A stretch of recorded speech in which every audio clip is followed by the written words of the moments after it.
Welcome back. Here with Eurosport. This is the US 500, another full course yellow after the incident involving Gary Bettenhausen. And that will mean that the order will be shaken up considerably, because most of the field taking the opportunity now to pit under the yellow. Those that are on the lead lap. We've seen Alessandro Zanardi in already. Parker Johnston moves up to 4th place. Andre Ribeiro stays 3rd, and Jimmy Vasser is still in 2nd with 87 laps completed. So Zanardi at that average speed of 166.219 miles an hour, the average speed brought down considerably by the numbers of yellow cards. Yellow flags being out on 3 occasions for 5, 24 and 5. So out of the race, Pruitt, Ekblom, Bazell, Andretti, who looked strong at one stage, and now, of course, Bettenhausen. Got news from the other 500-miler being run today on the super speedway up at Indianapolis as we watch what happened to Bettenhausen, scraping along the wall there. And Buddy Lazier won at Indianapolis with Davy Jones 2nd and Richie Hearn in 3rd place. Out there on the circuit, the car of Bettenhausen is yet to be towed out of the way.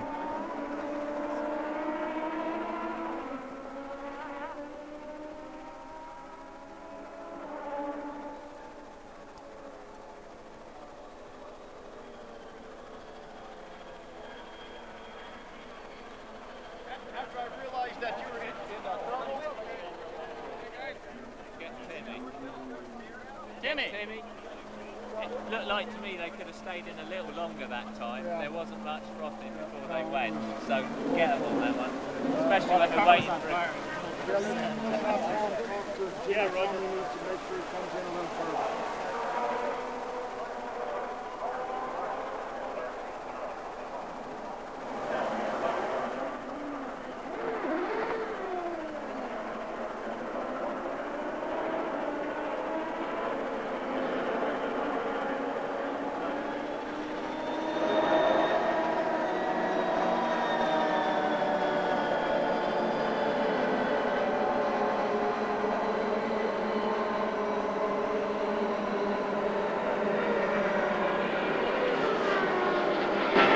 Well, keep in mind, you can't rev to the top of your rev range long and expect to last 500 miles. Honda, no question, the leader in the horsepower wars, up around 900 ponies in each of the Honda-powered cars. We'll be back in a moment.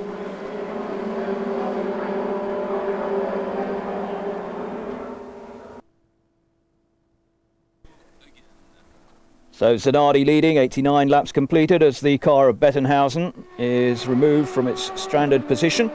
Record truck and crews being kept busy throughout the afternoon. Greg Knorr up to 2nd place after that round of pit stops under the yellow. Andre Ribeiro now 3rd. Jimmy Vasser dropping down to 4th. Mark Blundell is 5th.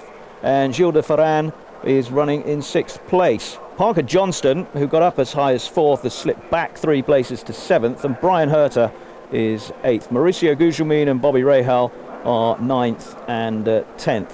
Still not much happening for Alonso Jr. He's 2 laps behind Zanardi and in 16th place behind Stefan Johansson. Christian Fittipaldi has managed to pull 1 lap back though. He's now in 14th place, just behind Paul Tracy.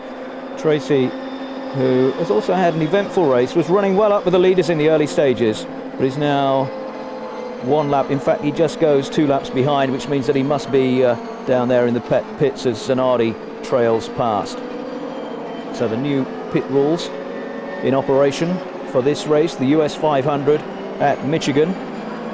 Only drivers on the lead lap are able to go in once the field has formed up the pace car, and then once that is clear, then anybody who's a lap behind is able to come through into the pit road for attention. We've lost Fernandez, who didn't start, Pruitt with a blown engine, Ekblom with a blown engine, Raul Bazell went out early on, and Matsushita is effectively well out of contention, some 23 laps behind Zanardi.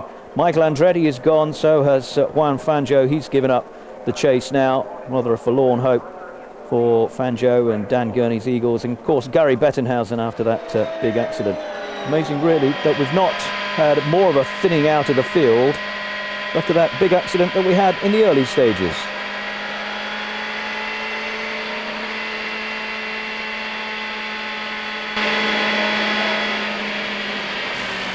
Pit stops completed for most of the cars at this point. Here's a look at our running order with 88 laps complete. Alex Zanardi led the most laps thus far. Greg Moore just behind him in second. Then Andre Ribeiro, Jimmy Vasser, Mark Blundell, Gilles de Ferran, Parker Johnstone, Brian Herta, Mauricio Gugelmin, and Bobby Rahal round out the top 5. See the field snaking through the side of Gary Bettenhausen's contact with the wall. He is out and okay. There you see the cars out of the race at this point. Gary Bettenhausen, of course, Juan Fangio, Michael Andretti. Hiro Matsushita has been warned that he is traveling too slow down the racing line. Let's get down to Jan Bikas.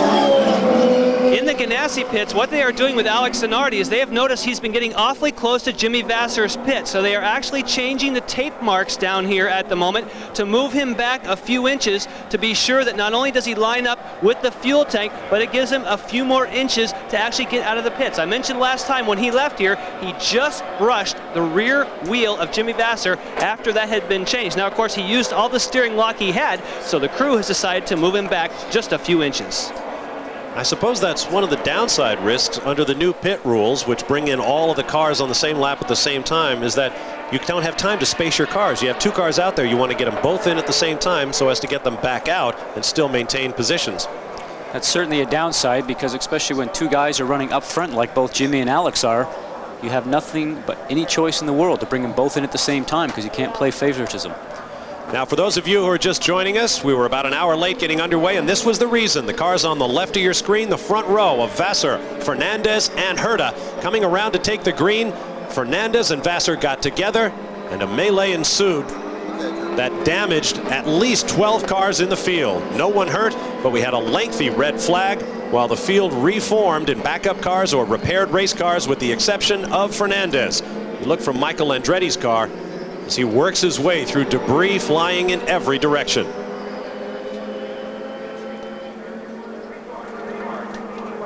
It was quite a moment. There you see the orders, Zanardi and Moore up front, then Ribeiro, the rest through the top 12. We'll be back.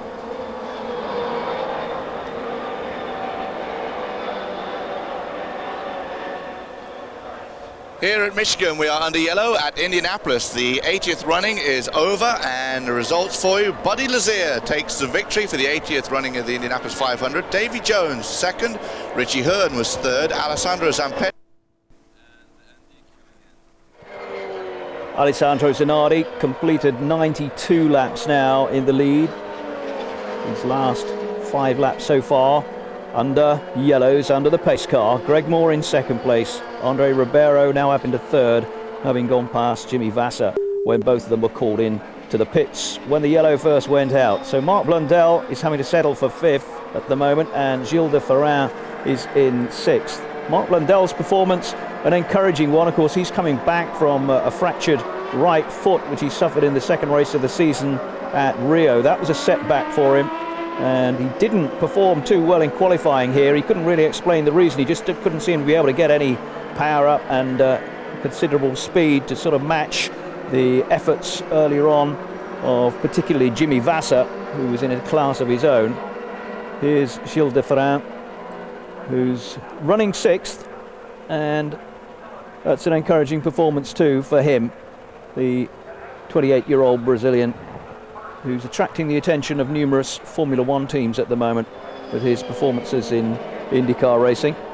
Gilles de Ferran, who was second first time out this season on the Miami Oval, went to Rio and finished 10th, and in surface in Australia was 11th, and then picked up a 5th place at Long Beach. And further down the order, 17 there is Mauricio Gugelmin. He had a spell up in the lead, but now he's running down in 11th place. Michigan, there is Mauricio Gugelmin, showed in 11th place before he came through the pits and exceeded the 80-mile-an-hour speed limit. So in our first test of the new pit violation system, he moves to the back of the lead lap line as we prepare for the green flag.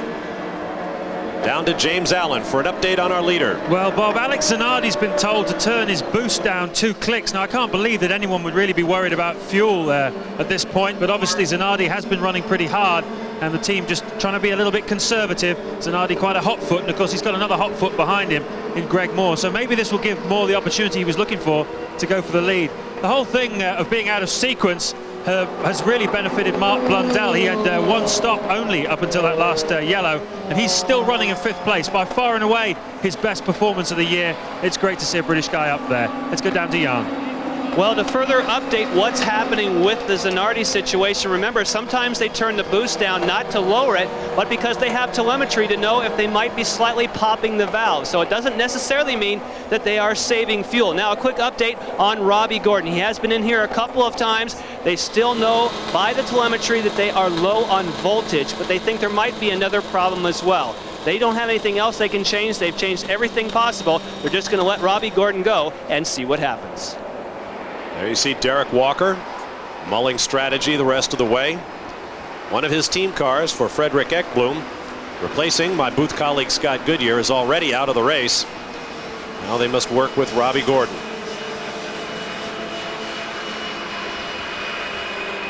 Field still circulating behind the safety car.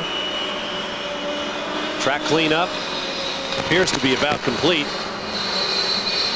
Ride with Christian Fittipaldi, passing the jet dryer that blows the speedy dry off the track after it's been laid down to absorb all the fluid on the track. Emerson Fittipaldi back in for a top up before sending him out so as not to lose too many positions. That's the key thing here. If you have to go in and out of the pits, you certainly need to try and keep on that same lap that you're on. So you come in, do a little bit of service work, pop in, do some work again, and keep going in and out. We'll take a quick timeout and be back for the green flag as our live coverage continues at the US 500. Stay with us. And there you see a running order of the field. I noted just a few moments ago that Parker Johnson suddenly seems to be going, right before this yellow flag, suddenly seems to be going very quickly. So his Honda definitely working for him here in the last few stages of this race. Of course, don't forget, he sat on the pole at the Michigan Marlboro 500 last year for Honda. Honda seems to certainly have the power. Reynard seems to be the chassis to have, and Firestone seem to be the tires. Alessandro Zanardi leads the race. Greg Moore is 2nd. Andre Ribeiro is 3rd. Jimmy Vasser is 4th. In 5th, it's Mark Blundell. Great run for him. Gilles de Ferran in 6th. Parker Johnstone in 7th. There you see Parker Johnstone. And he is going to go up high. The field's splitting now. The lead lap guys to the right and high on the track, and the lap guys down low. Where you're really going to see the benefit of this new IndyCar rule, not so much here at Michigan, but when we go to road races, tight street courses, for example, and we've had races there, for example, Detroit, where we go in a couple of weeks, where the field has been racing but split up between lap cars. Now, when we go to Detroit in a couple of weeks, you'll see all the leaders together running and battling for the lead. Should be green soon. Field forming into ranks of 2 as we prepare for a restart here at Michigan. This is a new system the Indy cars are working under here at Michigan. On the left, the line of cars on the lead lap, led by race leader Alex Zanardi. Down below, Al Unser Jr. leads the train of lapped cars. Now the lead lap cars begin to move in front, as they are supposed to, as we approach the green flag. Remember, no passing till they cross the start-finish line. Here they come, building the revs and powering into turn 1 here at Michigan again. Greg Moore all over the back of race leader Zanardi. Now Zanardi draws away. Honda power against Mercedes-Benz Gilmore. Alex being able to run that low line coming off of 2, looking like Greg maybe ran just a little bit high. Keep in mind, we got a report a few moments ago that he had turned down his turbocharger boost just a little bit, and still he just drove away. Well, in some cases, if he is popping the valve like Jan was talking about, he'll actually find a little bit more horsepower now, because he will not be popping the valve by clicking the boost down what they call 2 notches. Along with that, when you do blow the valve, you actually do use a little bit more fuel, so he's going to get 2 positive moves out of that if indeed he was blowing the valve. A little bit more horsepower, saving of fuel, and as we can see now, he's pulling away. Robbie Gordon is back in the pits. Jan Bikas. brought it in. He was actually told to come into the pits because the car, you can see some of the smoke coming out of the back. We've already talked about the fact that they have pretty much already replaced everything that they thought that they could. I'm looking carefully to see, oh, here comes another electrical box. So I guess I was wrong. There are still a few more pieces that they could try. Now, the reason he was called in, we had the report that he was dangerous. And that doesn't mean necessarily that obviously there was smoke or oil. It means he wasn't running fast enough for the cars that are out on the track. They'll try and now see if they can cure the misfire and get him up to speed. All right, thanks very much, Jan. Meanwhile, Andre Ribeiro runs in the middle of that pack with the yellow nose on his car. And as Alex Zanardi passes the line, we're 100 laps into the event right now. Ribeiro shown in 10th spot. Gilles de Ferran just ahead is in 9th, so that'll be a battle for position. Jimmy Vasser just ahead of de Ferran comes under fire. This is for 7th place. De Ferran takes it.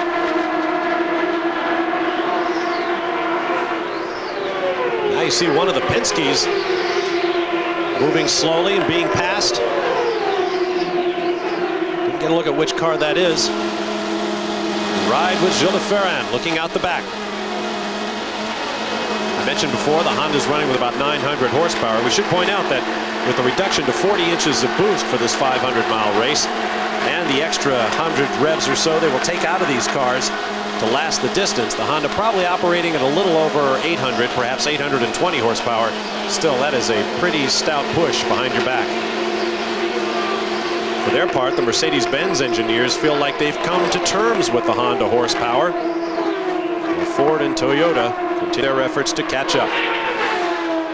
It's Mark Blundell down low. It's again a comparison of lap speeds. Blundell looks down the inside. Mark Blundell is very forthright in his assessment of what it takes to drive the big ovals in America. He says he has really learned a few things. It's not something that you take with anything less than your full attention. Jan Bikus, what have you got?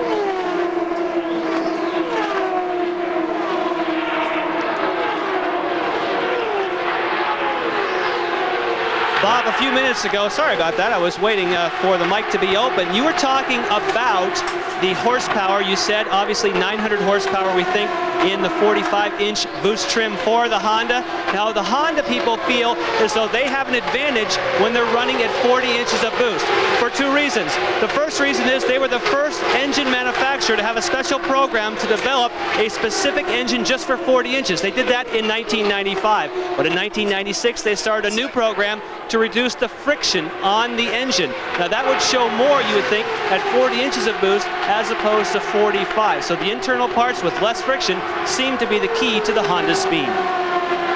Gilles de Ferran going underneath one of the Penske cars. And now tucking back behind, that's Al Unser Jr. Unser Jr. presently shown in 16th place and a lap down. Gilles de Ferran is around. Marty Reed has more on his situation.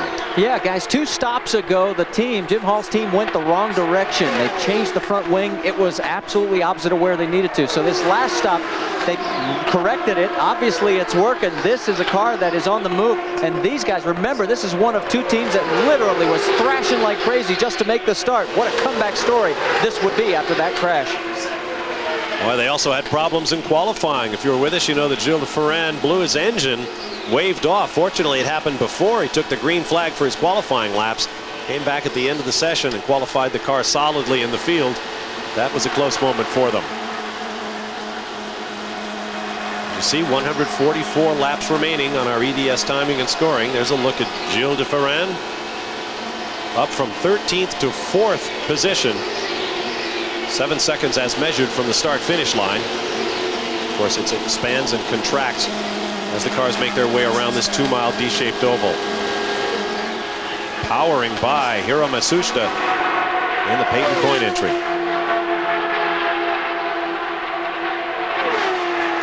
As we're listening to Jan talk about the 40 inches of boost, 40 inches will be what we're going to run at all the tracks next year in 1997 with all the kart races, be it road course, super speedway, or a 1-mile track. Some other changes next year. Some improved head protection in the 1997 cars. The crushable zone back behind the driver's seat. So we watch a great run here with Greg Moore in second, Andre Ribeiro chasing him in third. Some great laps being run, 226 miles an hour. You see Robbie Gordon still having a problem in the Valvoline car. Absolutely no power. Looks like he's pointing to go in behind the pit wall. Probably knows his day is done. Certainly no points for Robbie and the Derek Walker team here this weekend. Meanwhile, the battle continues on the track between Greg Moore and Andre Ribeiro.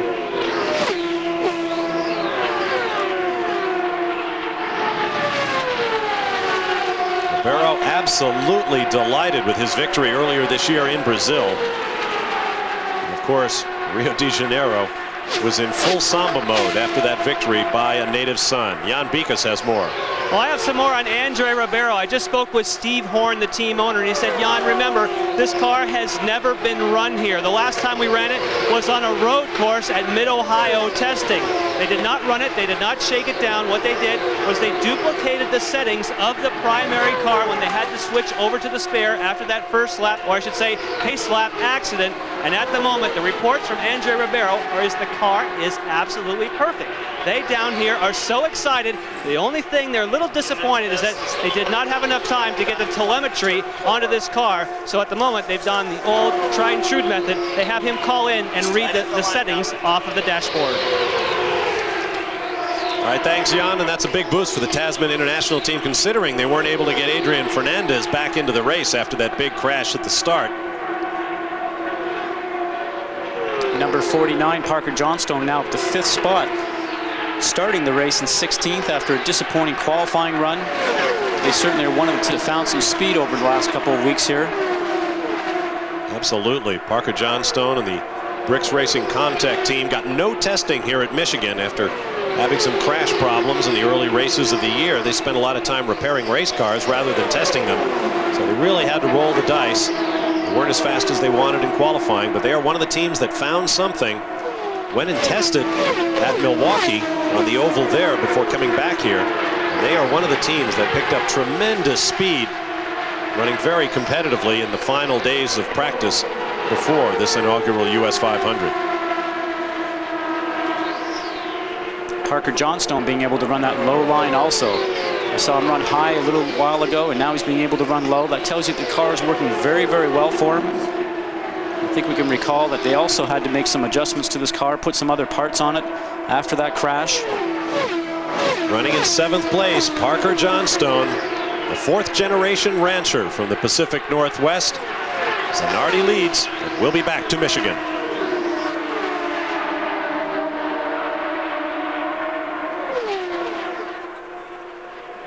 So Alessandro Zanardi still leading. Greg Moore in 2nd place. Andre Ribeiro pushing hard in 3rd. Gilles Durand moving up after those adjustments. He's now in 4th place. You're riding here with Christian Fittipaldi, who's in 13th, a lap down on the leaders. Jimmy Vasser and Mark Blundell having a real battle over 5th place at the moment. Vasser has just retaken Blundell and moved back up to 5th. Obviously, from the way that he was running earlier in the race, Vasser has big ambitions to actually get into the top 2.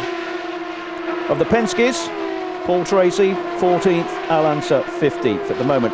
115 laps have been completed by the leaders. Stefan Johansson now in 16th place. Struggled really in qualifying. Another man like Mark Blundell who couldn't explain his lack of speed. And he's been back in the middle of the pack throughout the race. The reason why we're running late here on Eurosport, we've only completed 116 laps of this 250 lap race, is because of a 1 hour delay after the original start. On the way down to the green flags, there was a collision involving Vasser, Fernandez and Herta, which also brought about 9 other cars into the confusion, and that resulted in a 1 hour delay as it was tidied up. Nobody injured, fortunately, and all the cars able to take the restart apart from Fernandez. Fernandez's car too badly damaged. So Zanardi, who was running just behind that incident and managed to squeeze through unscathed, is still leading. 117 laps completed. Greg Moore, the Canadian, in second place. The 21-year-old Andre Ribeiro is there in third. De Ferran now up to fourth. Vassar is still holding off Parker Johnston now as Mark Blundell drops back down to seventh place.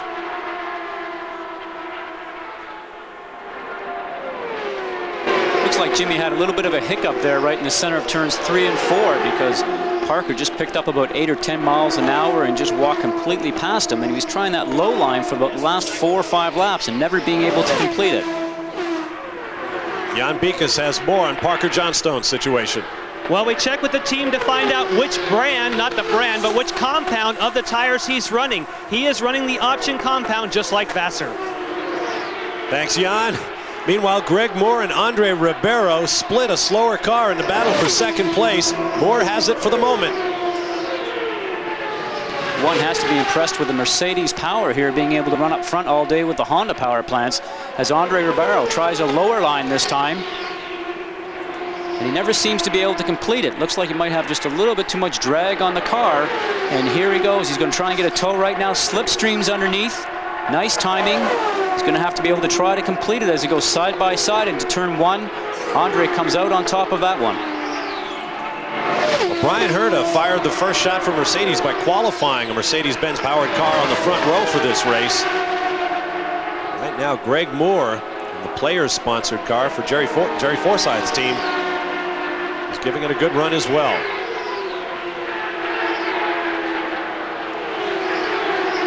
Here's a look at Ribeiro's progress thus far. The winner at New Hampshire last year. The Brazilian has truly found a place in Indycar. 9 countries represented in the 27 cars that started this race. James Allen in the pits. Well, one guy who's really had a rough day, Robbie Gordon. We've heard all kinds of conflicting messages about the day you've had. We heard you had an undrivable car. Is that true? No, our car was great in traffic. I mean, it was a little slow when it's by itself, but, you know, I did the quickest laps I did all weekend in traffic. So, you know, Lee and the guys, they did a great job giving us our, looks like maybe something happened electronics in the beginning, and then we ended up losing the motor. We noticed you used the draft a lot here today. Has that made a big difference to you and the Ford runners? That's the only way I could keep up with those guys. You know, but it's not over. Things change by mid-season. Hopefully we'll be on power and be looking forward towards the end of it. I always admire an optimist. Back to you guys. Thanks very much. The point situation behind leader Jimmy Vassar could be interesting following this race. Allenzer Jr. second in points coming in, presently shown back in 16th spot, 4 laps down to the leader as you watch Andre Ribeiro making his way around. Scott Pruitt, who came into this race 3rd in points, is out and will score no points whatsoever. Greg Moore, who was 4th, just 13 behind Pruitt, runs 3rd in the race. And Gilles de Ferran, who came in 5th, just 3 points behind Moore, is in 4th spot.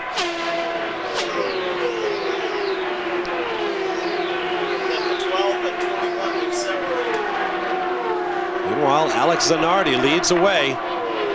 126 laps remaining as you watch Ribeiro. And then Greg Moore, 2nd and 3rd, with slower traffic ahead. We've just gone past the halfway mark of the event at 125 laps. Everybody should know just about everything they need about the race car at this point in time. The weather conditions do not seem to be changing. They seem to be stable, cooling off maybe just a little bit from what we anticipated a little bit earlier today. But they should have a good understanding of the car. They should have a good understanding of the stagger that they want to use, the wing setups, and how the car reacts in traffic. Everybody should just about be set from here on into the end of the race. Good look there at the huge crowd gathered here at Michigan International Speedway. The Indy cars will be back here later this summer for another epic battle, no doubt. The order is Zanardi, Ribeiro, Moore, de Ferran, Johnstone, Vassar, Herta, Blundell, Gugelmin, and Rahal, your top 10. There you see Allenzer Jr. on our EDS timing and scoring. We'll have to find out what's going on with him. 16th place, 4 laps down. His teammate Paul Tracy is 14th and 2 laps down.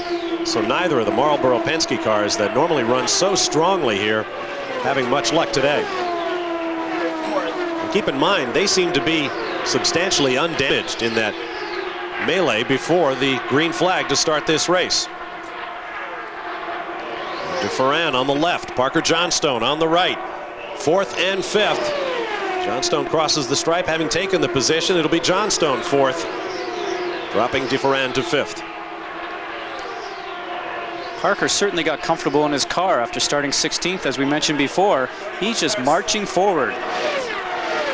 Seems to be able to run high and low like we talked about before. Parker very much a good thinker. Andre Ribeiro was running 2nd, heading for the pits under green flag conditions. Yellow, yellow, yellow. And now the yellow comes out.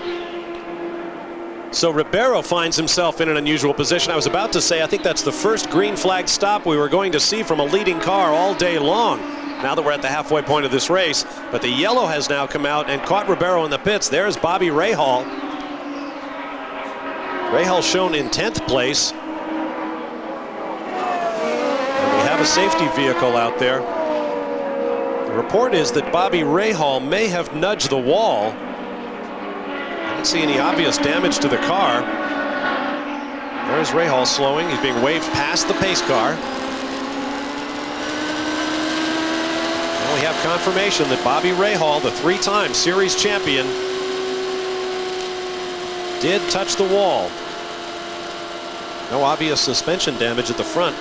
Doesn't look like it. You can get away with just a graze, as we saw a little bit earlier on. The key thing is that Ribeiro maybe didn't have the greatest timing.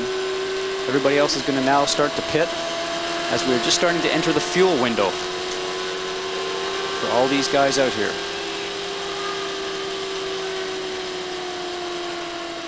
The engine sounds fine. The pits are now open following the yellow flag.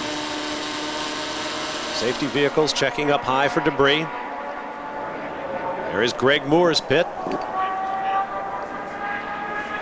David Letterman, now a minority owner in Bobby Rahal's team. This is his first visit to an Indycar race as a man with a stake in the action.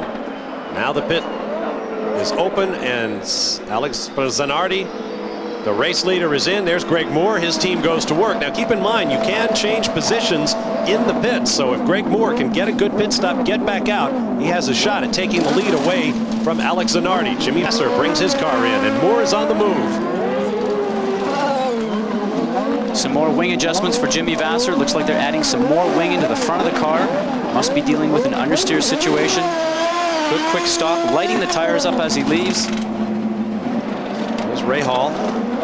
His team taking a close look at the suspension, talking over the radio. Let's get down to Jan Bikus. Just to update, Scott, you were exactly correct. They did put more wing into the front of Jimmy Vasser's car. He's had quite a bit of a pushing condition. Also, this may have worked exactly the way that Andrew Ribeiro wanted it to, because with this new format, he should go to the front. Let's get down to Marty. Okay, thanks, Jan. Very disappointed. Bobby Rahal is going to be unplugging and climbing out of the cockpit because it looks like the right rear has got too much damage to it, and they think that was the right rear tire that went down. We'll try and talk to Bobby, find out what happened. There you see Bobby Rahal climbing out, no doubt bitterly disappointed. And you're right, Jan. Andre Ribeiro, I was going to say timed it perfectly. Here's a look first at what happened to Bobby Rahal. Getting high up into the gray section, getting close to the wall. There you go. That's a reasonably hard hit. Got both the front and the rear wheel. Although he did what we call pancake the car. Both the wheels hit flat. You never know if there's some damage to the uprights, the push rods, or the heim joints on that race car. And maybe not be wanting to drive around here at 230 miles an hour. Here we go again in slow motion. You can see the car's crept up into the gray. That's the magnesium wheel you see the sparks coming from when it makes contact to the cement wall. That's a reasonably hard hit, as you can see his head move about inside the cockpit. Terminal understeer into the wall for Bobby Rahal. There is the running order with 130 laps complete. We'll be back with more from Michigan in just a moment.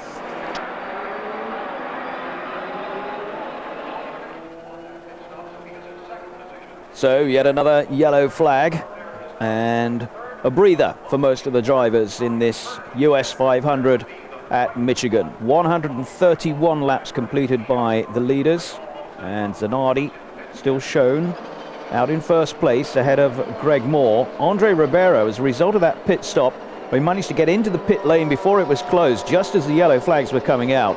He dropped from 2nd down to 9th. So Moore back up to 2nd. Vassar has come up to 3rd place, and Blundell to 4th, with Brian Herter shown again in the top 5. Brian Herter 5th. Mauricio Gugelmin is 6th, and Parker Johnston, who's flirted with the top 4, is now down in 7th place. Gilles de Ferran is 8th, Ribeiro 9th, and Eddie Lawson up into the top 10. So Lawson, the rookie, the former World Motorcycling 500cc champion, enjoying his race here. He's 11th, with Moreno having just moved into 10th place. Notable retirements so far. Bobby Rahal, obviously, you see there. Fernandez didn't actually start. Pruitt, Ekblom, Bazell, Michael Andretti. Juan Fangio has gone, so too has Bettenhausen in a big way. And Robbie Gordon has gone as they failed to solve the engine problems he had. But it's Zanardi in lead. Back at Michigan, Mercedes-Benz pace car is out there. There's a look at the running order with 131 laps complete as the cars form up in double file. We prepare for a restart. And you see Andre Ribeiro down there leading the lapped cars. Turns out his pit situation didn't work out as well as we originally thought. Alex Zanardi running strong at the front of this race. Now he brings the revs up. He had a brilliant restart last time, and it looks like he's going to get another good one. Greg Moore just not able to come up on the cam as quickly as Zanardi can. But the yellow remains out. No crossed flags. There's Budweiser's aerial ambassador, the Bud One airship, providing our aerial shots of the Michigan International Speedway. Look for the Bud One airship in Atlanta at the 1996 Summer Olympic Games. We're glad to have them with us here today. Good look from high overhead. The massive parking lots full to capacity for this running of the inaugural US 500. Down in the pit lane, here's Marty Reed.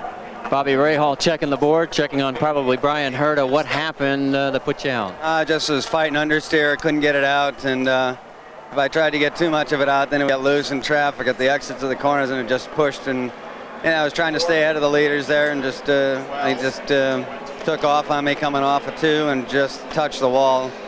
I mean, hard enough, obviously, to bend it, but fortunately, that was all. You were saying you had it harder on the pedal going into the corner just to get the nose to come down? I was having to touch the brake pedal just to get the nose to come down to keep the, the center of pressure forward on the car, because we're just a little too light on downforce. And the next stop, we were going to put more front wing in it. Unfortunately, we never got to it. But Brian's doing a good job. It's been a tough day for him so far, and he's doing a super job. So we'll cheer for him now. Bobby Rahal out of this one. Jan Bigas, what you got? Well, there's been a lot of confusion down here in the Tasman pits. We're here with Steve Horn. First of all, we thought your timing at first was perfect, but unfortunately it was just a little bit off of that because the cars went by actually when you were on pit road. At first it looked like you were a complete lap down, but now they've corrected it and put him to the back. What's the situation? Well, obviously we had to stop then. We had no choice, and it was just the luck of the draw. The yellow came out just as we came in the pits. It's a bit of a bad break, but we're still on the lead lap, and the car's running very well, so there's a long way to go yet. Now this new format and their decision to move him to the back really saved you guys. You still have an opportunity now to work up through. Yeah, I think it's a good format. It makes the racing more exciting, I think, and lets the fans see who's racing, and this is a good example, I think, of how the rule's working. Well, there's still plenty of time to take that spare car up to the front. Thank you. Let's get to James Allen. Well, it's been a real tough day for the Penske team. They just cannot get their cars, any of the 3 of them, into the sweet spot. Emerson Fittipaldi's made 7 stops, and of course the race leader Alex Zanardi's only made 4. Tracy's only made 4 as well. Alan Jr. made 6 stops. They've been turning the suspension. They've been adjusting the aerofoils up and down each way, and they're just having a really, really tough time. And Marty Reed, what do you got? Well, an update on Gilles de Ferran, because he was in 4th place when they came in, but unfortunately one of the lug nuts just was not going on properly. He ends up backing up 4 spots. He's in 8th. He's going to have to work hard again to get back into that top 5. All right, thank you, gentlemen. I knew it'd be hard to say. The ride with Gilles de Ferran. I may have mentioned earlier that Andre Ribeiro and his teammate Adrian Fernandez were in Reynard chassis. Of course, they are in Lola's. Right now you ride with Gilles de Ferran. Interesting what Bobby Rahal had to say, and it gives you some insight into what it's like to drive these cars, having to tap the brake pedal to try to keep the nose down, fighting that understeer that eventually put him in the wall. Well, exactly, and you do that by keeping your foot completely on the gas, trying to keep the speed and the velocity of the car going as quickly as possible through the turns. And if you just put your foot over to the left foot, your left foot over to the brake and dab the pedal a little bit, sometimes you can get the weight of the car up to the front and make the front of the car hook and get around the turn just a little bit better. It's a very key thing to do at 220 miles an hour as you're tap dancing on the pedals and trying to balance the car by changing the weight distribution by using the brake pedal. An old friend of mine, David Hobbs, said a lot of people think racing is just like going to the grocery store, only faster. It's nothing like that at all. What these guys are doing out there really is something special as an athletic exercise. Now apparently Andre Ribeiro is not precisely where officials want him to be. There you see him at the back of that picture, going down on the apron and moving forward. So he started at the lead of the lap line of cars. They moved him to the rear of the lead lap line of cars, and now he's changing addresses again. But officials are working on the system. They want to get it completely right. Now, I'm not sure exactly where Andre Ribeiro is going now, unless he somehow managed to cop a lap in all of that maneuvering and they want to send him around to put him back on the same fuel mileage system. Jan Bikas, what can you tell us? Well, you're exactly right, Bob. That's what they're going to do. They're going to take Andre Ribeiro, have him pass the entire pack, and then circle all the way around, and then take the position that he had a moment ago at the back of the field. So they will have him now actually make up that lap as opposed to just moving him. Like you said, it makes a big difference potentially at the end with fuel. Okay, Jan. Geez, I did something right today. Suss that one out. Now, Eddie Lawson, who I think I saw at the front of the lapped car line, the four-time motorcycle champ, apparently has violated the blend line regulations. That is, entering or leaving the pits, getting up too soon or too late. He is going to go to the rear of the line as well. There you see the motorcycle champ driving for Gallus Racing in his first year in IndyCars, following several campaigns in the Indy Light Series.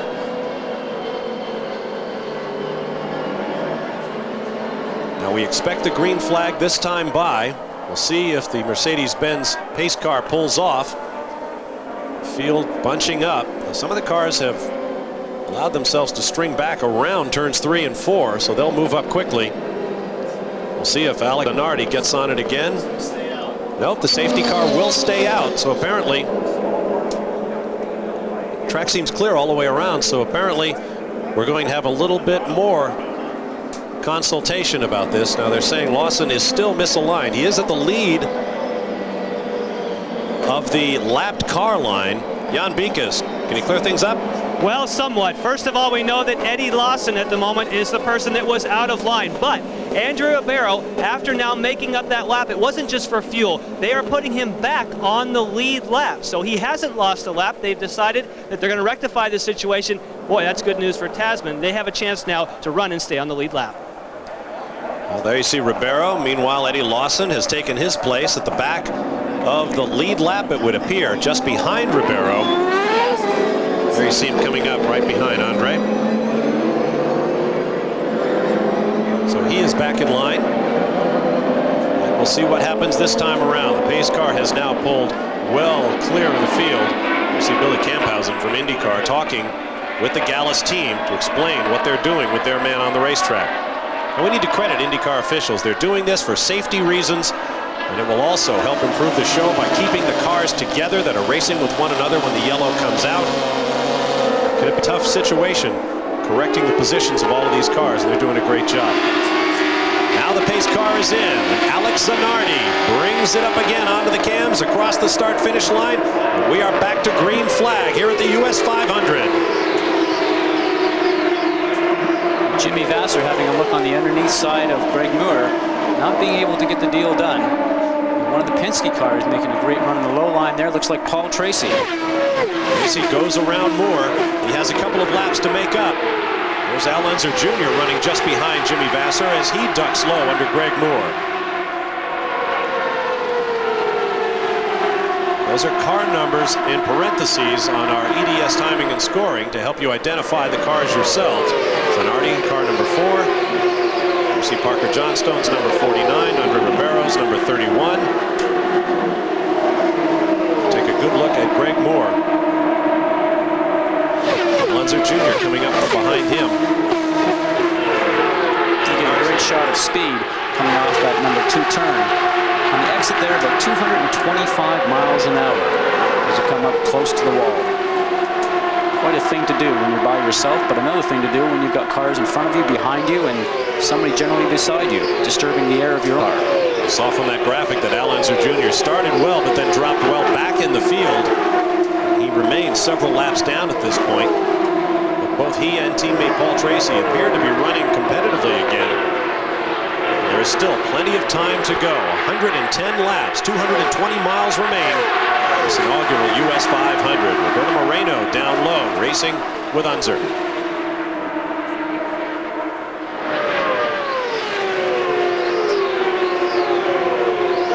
Three abreast across the stripe. That's a great feeling, I'll tell you. Only here at Michigan you can do that. Nice, wide track. And you can also enter into turn 3. That's a great feeling for you. It's a great feeling for me sitting way up here, well out of the way, as Mark Blundell gets involved in that fight. Goes around Roberto Moreno. Eddie Lawson tightens things up. Or, excuse me, that's Brian Herta in the shell car. Back up to full speed, lapping at the 226, 227 mile an hour bracket. Zanardi, Vassar, Moore, Blundell, Herta. Can't get over how well Mark Blundell is running. Gilles de Ferran runs 6th. Andre Ribeiro 7th. Parker Johnstone 8th. Bo Gujamin 9th. And Roberto Moreno in the 10th spot. Then Christian Fittipaldi a lap down, as is Moreno. Eddie Lawson, Paul Tracy, Stefan Johansson, and Al Unser Jr. Jeff Krosnoff, and Emerson Fittipaldi. Miro Matsushita still not officially out of the race, but he is 15 laps down to the leader. A little twitch there from Blundell as he negotiates this 2-mile D-shaped oval. James Allen, what have you got on your countryman? Well, he's doing really well. As I mentioned before, he's been helped a lot by being out of pit stop sequence, and that certainly got him into that high position in the first place. Remind you, of course, he's only using the Ford XB engine, not the XD, so he's doing real well to live with Greg Moore and, of course, all of the Hondas as well. But really, the story of the weekend for Mark Blundell is the tough psychological battle he's had to undergo to bounce back from that huge 195-mile-an-hour accident, almost head-on into a wall at Rio de Janeiro. A man who's not at all used to racing on ovals, a European road racer if ever there was one, and he's been longing for a road course, but here he is at Michigan, and he's really running well. Very, very good news. In fact, Mark Blundell figured to be strong on the road courses. He has missed both of the street circuit races held thus far, those in Surfers Paradise, Australia, and in Long Beach, California, due to his injuries. His first 4 races have all been on ovals. We see Ribeiro's now past de Ferran up in this spot, so he's making his march back through the field. He needs to get back up the front to chase the target cars of Zanardi and Vassar. Right now he runs about 7.5 seconds behind the race leader Zanardi. You watch from de Ferran's cockpit.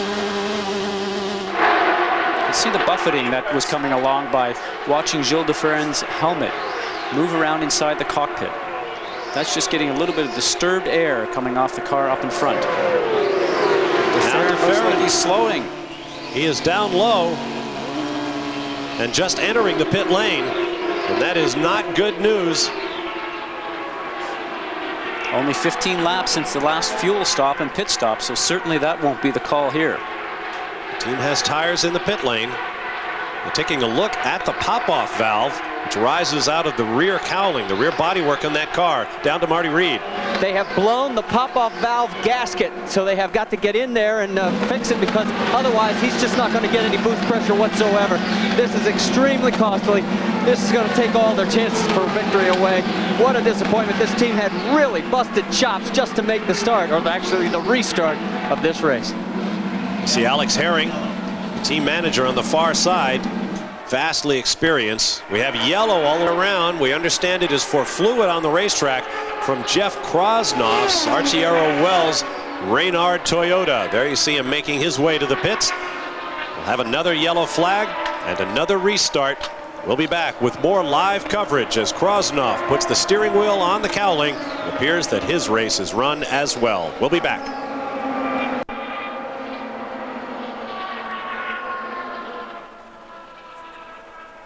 So the Ganassi cars are in the lead at the US 500. Alessandro Zanardi, who's had the whip hand for the bulk of the race, and Jimmy Vasser, who's back up there with him, having gone past Greg Moore. 148 laps completed. Greg Moore in third place, the young Canadian. The Brit, Mark Blundell, doing a good job in fourth, but he's coming under pressure, or he will come under pressure once the yellow is taken back in by Andre Ribeiro. He's made up all those places from ninth place at the last time that the yellow was out. Brian Herter back up in sixth. Parker Johnson still there in seventh. Mauricio Gugelmin now in eighth place. Roberto Moreno comes into the top 9 again with Christian Fittipaldi as Gilles de Ferran drops down and out. He's currently being shown in 13th place, but it'd be unlikely, we think, that we'll see him again playing any further part in this race. The Penskes will therefore not really explained by their performance around the oval here. Paul Tracy running 12th and Al Unser 15th. Al Unser, who thought that he might actually be able to make a real blow for the lead because he came through that incident, the first start, he came through the incident unscathed and thought that he'd actually got his race car in the right trim and was perfectly placed to make a substantial challenge. It's not worked out like that. He's running in 15th place and he's 4 laps off the lead. Emerson Fittipaldi, he's running down in 17th place, 7 laps back, so the Brazilian veteran, 49 years old now, it's not going to be his race. So Zanardi is leading and he's tucked in there just behind the pace car. Zanardi from Vasser with Moore in third and Blundell fourth. Back at Michigan, there is race leader Alex Zanardi as the C cars are on the track, and there is Jeff Krosnoff's Reynard with Toyota power being towed behind the wall. His day is done and he's standing by with James Allen. Jeff, I guess you got mixed feelings of most race laps you've completed, but the fluid down the track from a fairly seriously blown engine. Well, I hope I didn't mess it up too badly for everyone else. Yeah, everything was running well. Our pit stops were good. We were just running our own race. You know, we weren't looking for a win. We were going to finish the race and put some more miles on this engine, and it ran well all day, and it just like go unexpectedly, which is just part of the normal development of a brand new motor like Toyota. The learning curve for Toyota continues. Thanks a lot, Jeff. Jeff Krosnoff from La Cañada, California. His shot at $1 million at the US 500 is now gone. There's the Al Unser Jr. undergoing service in the Penske pits. 96 Penske Mercedes-Benz and Marlboro colors, the most recognized trademark in the world. Right now, let's go to ESPN Central for this update from Brett Haber. Brett, take it away. So the Toyotas have had their problems here, and also the Penskes struggling. Johansson Bettenhausen in a Penske chassis crash, and Emerson Fittipaldi, Paul Tracy and Al Unser Jr. also in the Penske chassis struggling. All of those guys are laps down and certainly struggling here. Mercedes though doing okay with Greg Moore power, and then Gilles de Ferran also with his problems now with that Honda power, but it wasn't so much the engine, it was the pop-off valve. They've lost a gasket in there and they are trying to repair that and get Gilles de Ferran back out. Of course, at this point he still could get back out. There's a lot of race left and could work his way back up to getting some valuable points towards the 1996 PPG Indycar World Series Championship, which of course pays also $1 million, as well as the prize money here today being $1 million. The total purse here today, $3.38 million. $1 million to the winner, $255,000 to second place finisher, and $100,000 to the third place finisher. Then every other guy guaranteed $75,000. Here again we see the field making it split into 2 lanes. The lap cars on the left, lower side of the banking. The lead lap cars on the right, upper side part of the banking. At this point I would think possibly it's been obviously a long day for these guys, but maybe some tiredness coming in. They've been in these cars in and out basically since 2 o'clock this afternoon. Now for 4 hours they've been running, these guys, so getting tired I would imagine, although lots of yellows giving them a chance to get a breather. Zanardi leads over teammate Jimmy Vasser. Greg Moore, the Canadian, in third. Interesting story on the Canadians. They have a Canada club here named after the drink, of course, and it's all Canadian fans taking up a major part of the grandstand. Greg Moore in third, Mark Blundell in fourth, Andre Ribeiro in fifth, Brian Herter sixth, Parker Johnston seventh, Mauricio Gugelmin is eighth, Roberto Moreno is ninth, and Christian Fittipaldi is 10th. Last time we watched him, he was down in 13th, so he's slowly working his way back up through the field.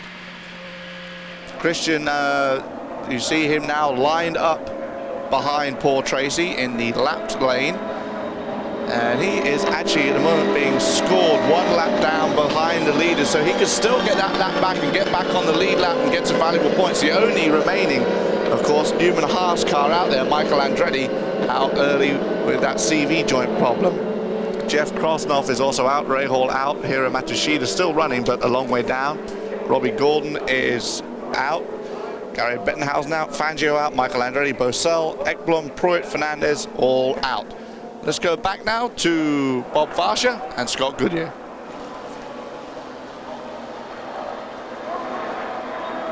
Thank you, Brett. Sky's darkening just a little bit as the afternoon goes on here at Michigan International Speedway. You ride with Christian Fittipaldi as the cars are now in double file.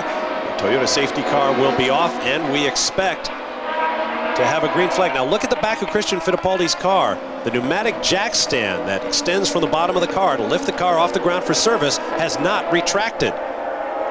Now what can happen with that quite quickly is he can go over a bump and that will shoot itself back up into its position, or he'll go over a bump and it will completely break off. I had that here back in 1992 as we've now hit the green flag, and Zanardi fast across the stripe being chased by his teammate Jimmy Vasser as they hustle into turn one.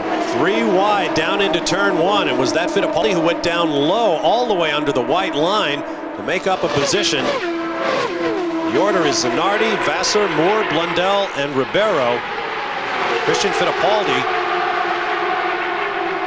shown in 9th place and 1 lap down, so he would want to hustle because that was his best opportunity to get that lap back. Less than 100 laps remaining. Look there at Paul Tracy with Christian just behind him. Gilles de Ferran, who had that problem, has lost 5 laps in the pits, and we understand that it was a hose to the turbo unit, possibly the same problem that cost him a sure victory back at Long Beach. Up front, a pair of targets, so to speak. Alex Zanardi and his teammate Jimmy Vasser, the pole sitter for this race, running nose to tail, first and second for Chip Ganassi's team. Now, Bob, you say teammates. I can assure you that when it comes down to situations like this, teammates, not a word that I don't think either one of those guys are going to really understand. In the time-honored tradition of racing teammates, Jan Bikas, what can you add? I can add as to the handling of both those two cars. We said earlier that Jimmy Vasser was struggling. They put a lot of downforce on the car to settle it down in traffic.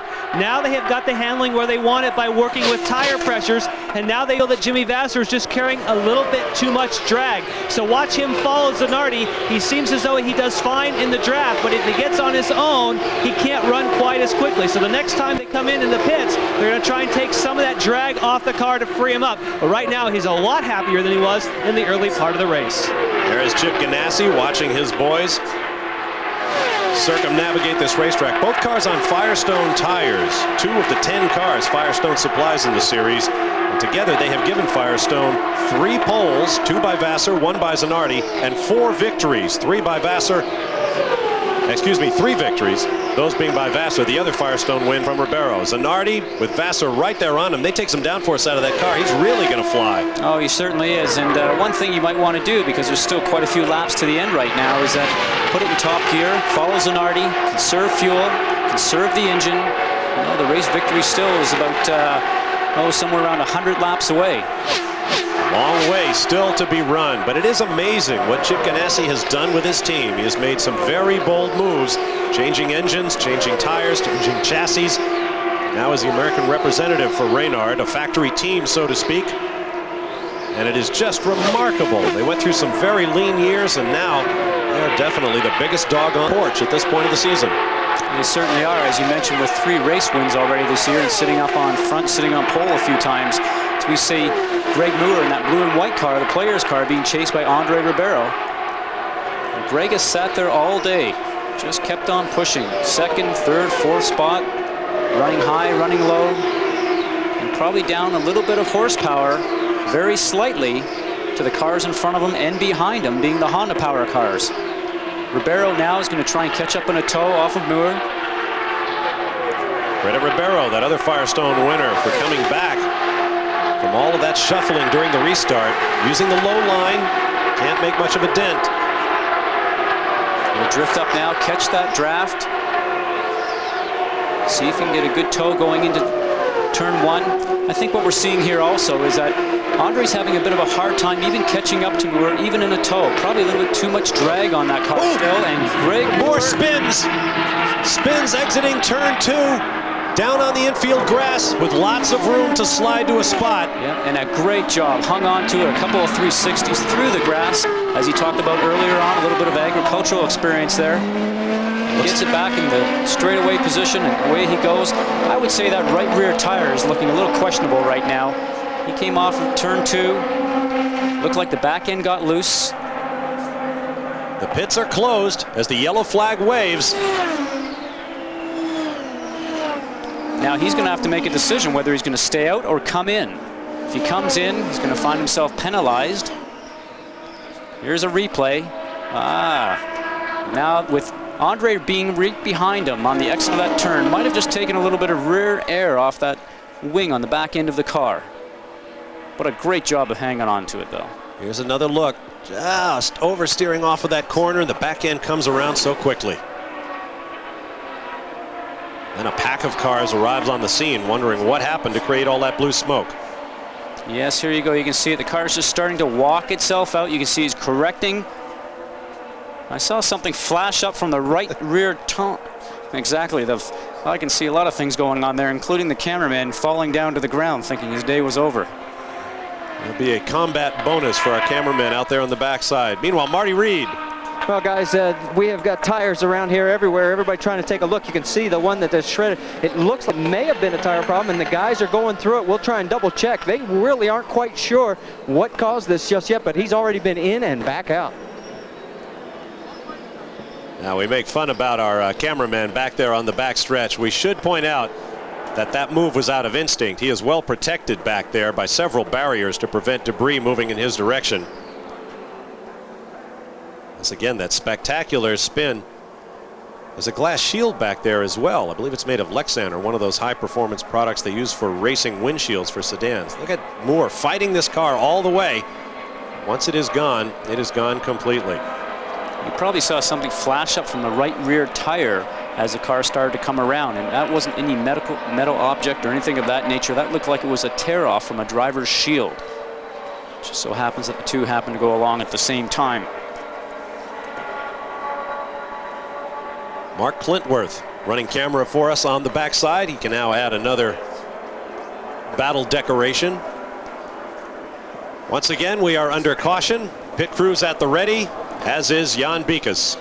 The pit crews, as far as the Ganassi team, have given us the updates, what they're going to change on the cars. They're waving their arms. Alex Zanardi will be here first. There will be no changes. Then with Jimmy Vasser, just as we talked about, they come in side by side. Jimmy Vasser, they will take off the rear wicker bill. They've already flipped up the tab. They're going to first change the tire. Then one of the mechanics will go to the back of the car if they stay with their plan. We're watching. Sure enough, there it goes. The rear wicker is out. That will take some of the downforce. But there's a problem on the right rear. The mechanic says, get it up. Now he gets it tightened, but boy, that cost him some time. Jimmy Vasser has an improved handling car, but he lost a lot here in the pits. And Alex Zanardi had a very long pit stop, just exiting the pits now. As you see Jimmy Vasser making his way along the blend line, he'll be moving back onto the racetrack shortly. Lots of cars went by while the two Target Ganassi Racing teammates sat there in the pit lane. One of those cars I think I saw go by in the background looked like Brian Herta. Looked like he had a good stop. From high overhead, here's another look at that spin for Greg Moore, 220 odd miles an hour, looping it 3, 4, maybe complete revolutions. Marty Reed has more. Well, guys, we were talking to the team, and they checked the tires. It was not a tire problem. They just said that Greg just plain lost it. Now, he did come in while the pits were closed, so he will not be the race leader. He will have to go back to the longest line. James, what you got? Well, here's something you don't see every day. This, as you can see, the jack at the back of Christian Feldi's car has been stuck down. Now, they're just changing the tires, but in a minute, they've got a hacksaw here. They're going to hacksaw the old one off, and they're going to jam a spring up on the inside. You see the mechanic now just checking it, see if there's anything he can do about it. That's why they had to lift it up on the manual jack, but it's back out there. Paul Newman's happy, but well, we wait to see whether or not it'll last. All right, thanks, James. Christian Fittipaldi makes his way back onto the racetrack. Let's get back to Jan Bikus. Well, Bob, you were talking about Alex Zanardi, and of course our view was obscured when Jimmy Vasser came in. What happened was Alex Zanardi slid past the marks. That's why he had a long pit stop. They had to pull him back so that the fuel hose could connect. Zanardi, they did get all the fuel, but that's what cost him the time down here on pit road. Well, we'll catch our breath after that exciting moment for Greg Moore. Meanwhile, it looks like all of the pit action has been completed. We'll be back for the restart in just a moment.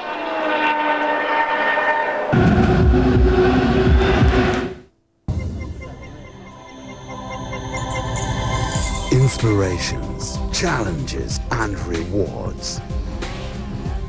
Revive those feelings with the right tools. All under one name, the truly outdoor innovator. Husqvarna. It's easy. Husqvarna Forest and Garden Products.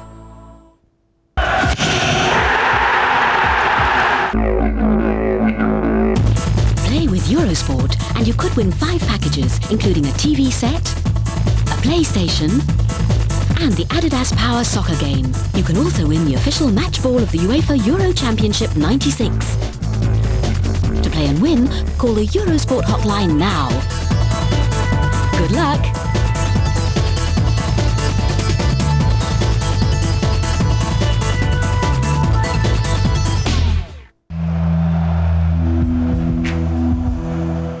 Back to the Indycar series, live with Valvoline Motor Oil.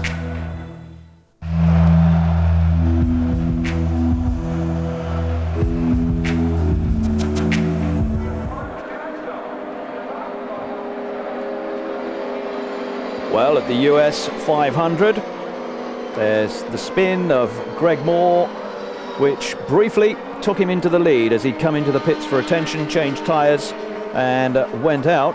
So Greg Moore actually took over the lead for a couple of laps briefly. He's now dropped back down to 8th place, and the new leader is Parker Johnston here, number 49. Parker Johnston from Andre Ribeiro, both of them having completed 166 laps of this 250 lap race. Brian Herter is back up into 3rd place, which is the highest he's been for some considerable time. Mauricio Gugelmin into 4th. Jimmy Vasser, after that pit stop, which was longer than anticipated, is now 5th. Mark Blundell 6th. Alessandro Zanardi has dropped from 1st to 7th. He too, having stayed at the Chip Ganassi pit rather longer than expected. Greg Moore is now 8th, and Christian Fittipaldi, running a lap behind those leaders, is in 9th place with Eddie Lawson 10th.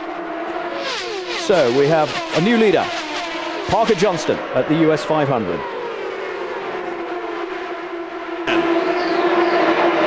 Parker finding himself in familiar territory, obviously leading this event last year before a problem put him out. Probably one of the teams that have done more miles of testing here at Michigan last year, a combination of this year, than anybody else. Michigan is a place that has produced a number of first-time winners over the year. Emerson Fittipaldi, his first win came in a 500-miler here in 1985. Who is this? Scott Goodyear, I believe, also won a 500-miler here for his first IndyCar win. John Paul Jr. back in 1983, and Scott Pruitt last year. A bit of shuffling now. Parker Johnstone, followed by Ribeiro, Brian Herta. Brian's been a little bit quiet after a couple of problems about mid-race, but he's just sitting there, always ready to pounce. Good look at the Shell Reynard Mercedes-Benz on Goodyear tires for Bobby Rahal and David Letterman's team. Going up high. The car's exit turn 4, very high, right up by the wall. For diving down across the banked start-finish straightaway. We might even call it a dog leg, as we often see in tri-ovals elsewhere in the country. Now on the back stretch, the two Ganassi cars. Vassar and Zanardi now shown in 4th and 5th positions following those somewhat balky pit stops they just experienced. Vassar having a peek on the underside of Herta, and a great run for both the target cars here. Zanardi trying to get somewhere in the center. Now he's going to take the low line. That was close. Oh man, I think maybe Zanardi just misjudged the room he had ahead of his teammate's gearbox as he came rushing up from behind. Simply had nowhere to go, and Vassar's pass on Herta kind of stalled out when they were alongside one another. Well, the key thing there, I think, too, is that he's the 3rd guy in the tow, and he's going to start to get that big rush of speed. As we see, looks like he's going to slip right underneath Vassar now, and Vassar's going to take the low line and catch on behind Zanardi. Now they're coming up behind De Ferran, who unfortunately was right there in the hunt of everything until he lost 4 or 5 laps in the pits. Boy, I'll bet that raised the pulse rates in the Ganassi pits. As you see, Zanardi going right by De Ferran, and now here comes Jimmy Vassar. Zanardi up into the 3rd spot behind Parker Johnstone and Andre Ribeiro. And there once again, looking back from the Pennzoil car of De Ferran, Jimmy Vassar poking his nose up the outside now. Now don't forget, in the pits they have the monitors just like we're seeing right now, like you're seeing at home. Chip Ganassi, Joe Montana are watching their guys do battle on the racetrack, watching the same view as you and I. Vassar completes the pass. Meanwhile, there is Ribeiro with the bright day-glow yellow nose, and Zanardi now taking a shot at him. Tremendous speed from these Reynard Honda Firestone combinations for Chip Ganassi's team, Zanardi and Vassar. And we saw there, look how low those guys are going. They're down below the white line. That is pretty impressive. You think the lower that you go, the more G's you're going to put on the car. The grip that these cars are making with the downforce, also with the Firestone tires, is incredible. Also, the last lap, 232 miles an hour. That's qualifying speed, Bob. Absolutely. Zanardi just flying around this racetrack. Jan, what's going on? Well, Zanardi is fine, but Ribeiro is having some handling problems. And think also that the Tasman team decided to go with the primary tires, which is a little bit harder. Vassar now is going to take advantage of the fact that he's on the softer option Firestones. Both those two cars you just saw are on Firestones, but the option being grippier in this cooler weather seems really to be playing now to the speed. And I think that's the key element, Jan, is the cooler weather. It's like 5:30 in the afternoon right now, and the temperature is probably going down a little bit. You can see people in the stands starting to put jackets on. The key thing, if you're on those optional tires, is probably what you want right now. And we got an engine smoking. It looks like one of the target cars. Zanardi has lost the engine. And that is a rarity for a Honda engine, but I think we saw that those guys were running laps at 232 miles per hour. And that will bring out the yellow once again. Zanardi got it down low on the racetrack very quickly. But the safety crews are going to go out and have a look as he pulls the car onto the grass. The 500 miles have taken another toll. There is Chip Ganassi on the right, Mo Nunn on the left. Sort of a rueful smile from Chip Ganassi. He's been there a long time, seen the good and the bad in the sport. The guys ran it hard, and look at the amount of smoke he sends wafting up. And you won't find a mosquito here at Michigan International for a couple of weeks. That's that, I think he said. So Alex Zanardi learns the hard lessons of running 500 miles here at Michigan. He is out of the car. Meanwhile, Parker Johnstone, also running with Honda power, also in a Reynard chassis, leads away. We'll be back for more from Michigan. The US 500 continues.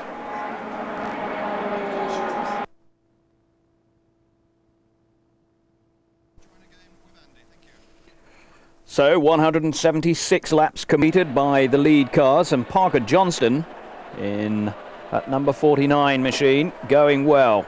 The 35-year-old who's effectively in his first complete season of Indy cars. He's been around for some 16, 17 races. He managed earlier on this season at Long Beach to bring it home in second place, and would dearly, obviously, love a first place finish here. So Parker Johnson leading. Jimmy Vasser is in second place with his teammate having now exited the circuit. Andre Ribeiro, with those problems of his, is holding on to third from Mark Blundell, who's come back up from sixth place and gone past Brian Herter. So Blundell is now in fourth with Herter fifth, and Gugelmin back up to sixth place. Greg Moore moves up a notch as we look at Gugelmin's car being serviced down there in the pits. Remember, the yellow's still out, so a considerable number of yellow flags shown during this race. Gugelmin came in from seventh place. He was a lap down on the leaders. Christian Fittipaldi should have been able to pick up a place, and so should Eddie Lawson. Keep a check on that for you. And just looking at the cars that have already gone out, some notable names: Bobby Rahal, Robbie Gordon, Michael Andretti, and last year's winner Scott Pruitt amongst them. Parker Johnston then leading 177 laps. He just completed another one, ticked off that under the pace car. Vasser in second place, Ribeiro in third, and Blundell, Herter and Moore making up the top six. News of the Penskes, well, they're still running out of contention. Tracy is 12th, Unser is 14th, and Fittipaldi is in 16th. But it's Johnson in the lead at the US 500. And that's very surprising, because Honda's really been on the forefront of not only the horsepower but the longevity, being able to run many miles at high speeds. But I think, as we heard about before, 232 miles an hour for those last few laps. Probably a little bit quick here with too many more miles to go. What's it like to be coming up behind an engine explosion like that? There you see it up ahead of Christian Fittipaldi, and watch how the haze lingers.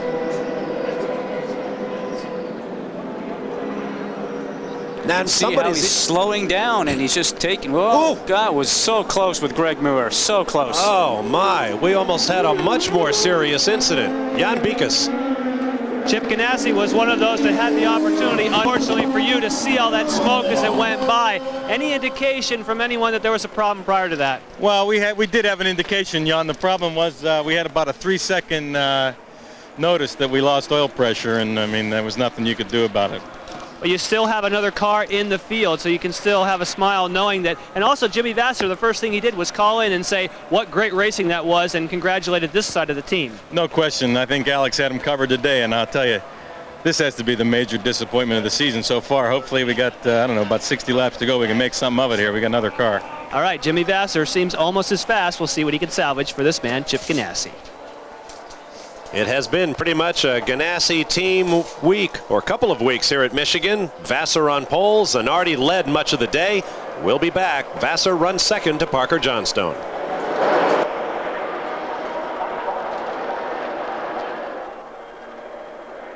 Parker Johnston then still leading under yellows. There he is, just coming through the picture now. Jimmy Vasser in second place, Andre Ribeiro in third.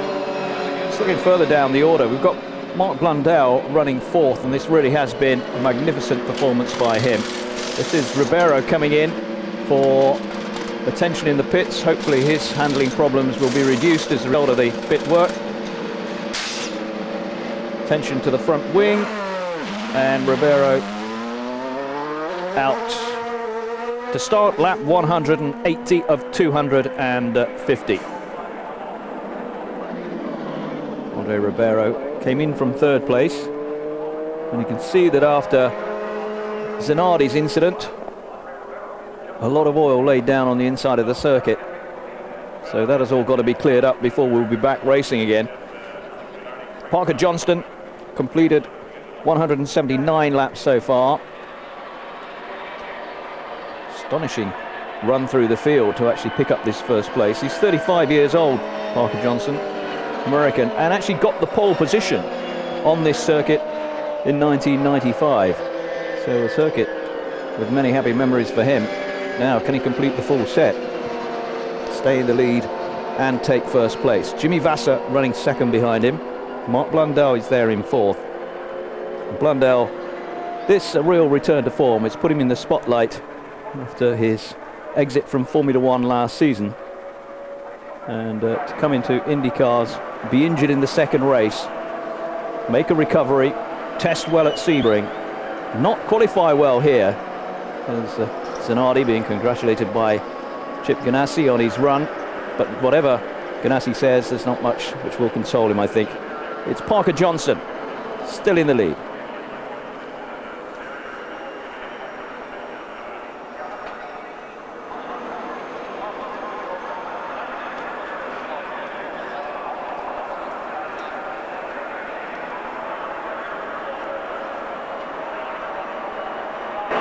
Those shots coming from the Bud 1 airship and its eye in the sky camera, proud to provide you pictures from more than 1,000 feet above Michigan International Speedway, and we are very glad to have them. We'll be back to talk with Alex Zanardi about his continuing frustration, perhaps the fastest man in IndyCar who has yet to score significantly in a race. The young Italian, however, has a big future. We'll be back in a moment.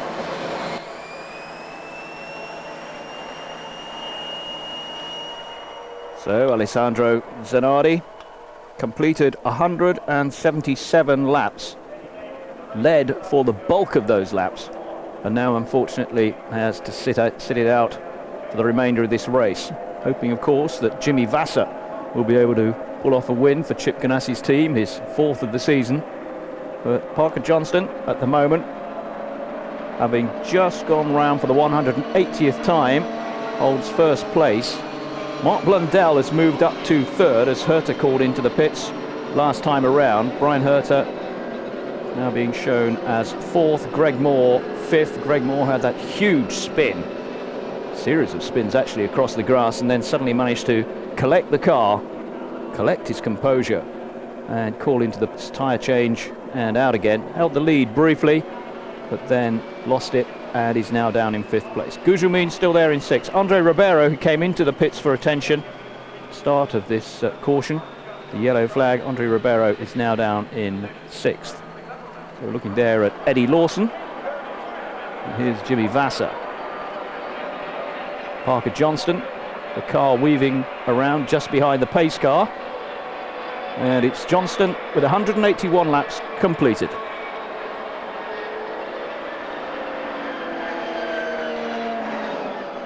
Emerson Fittipaldi started 19th and finished first in the Marlboro 500 for his first IndyCar win. Down to Jan Bikas in the pits. Well, Alex Zanardi now has had the first smile that we've seen since he got here. I know that's awfully tough for you emotionally. You had this race covered. Chip Ganassi just told us that you guys had the best car, the best driver. What are your emotions right now? Well, it's the end of a wonderful dream.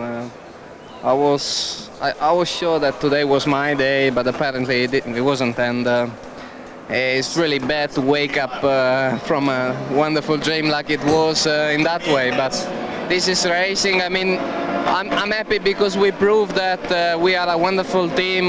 The old Target Ganassi Racing did a wonderful job. I had a beautiful car.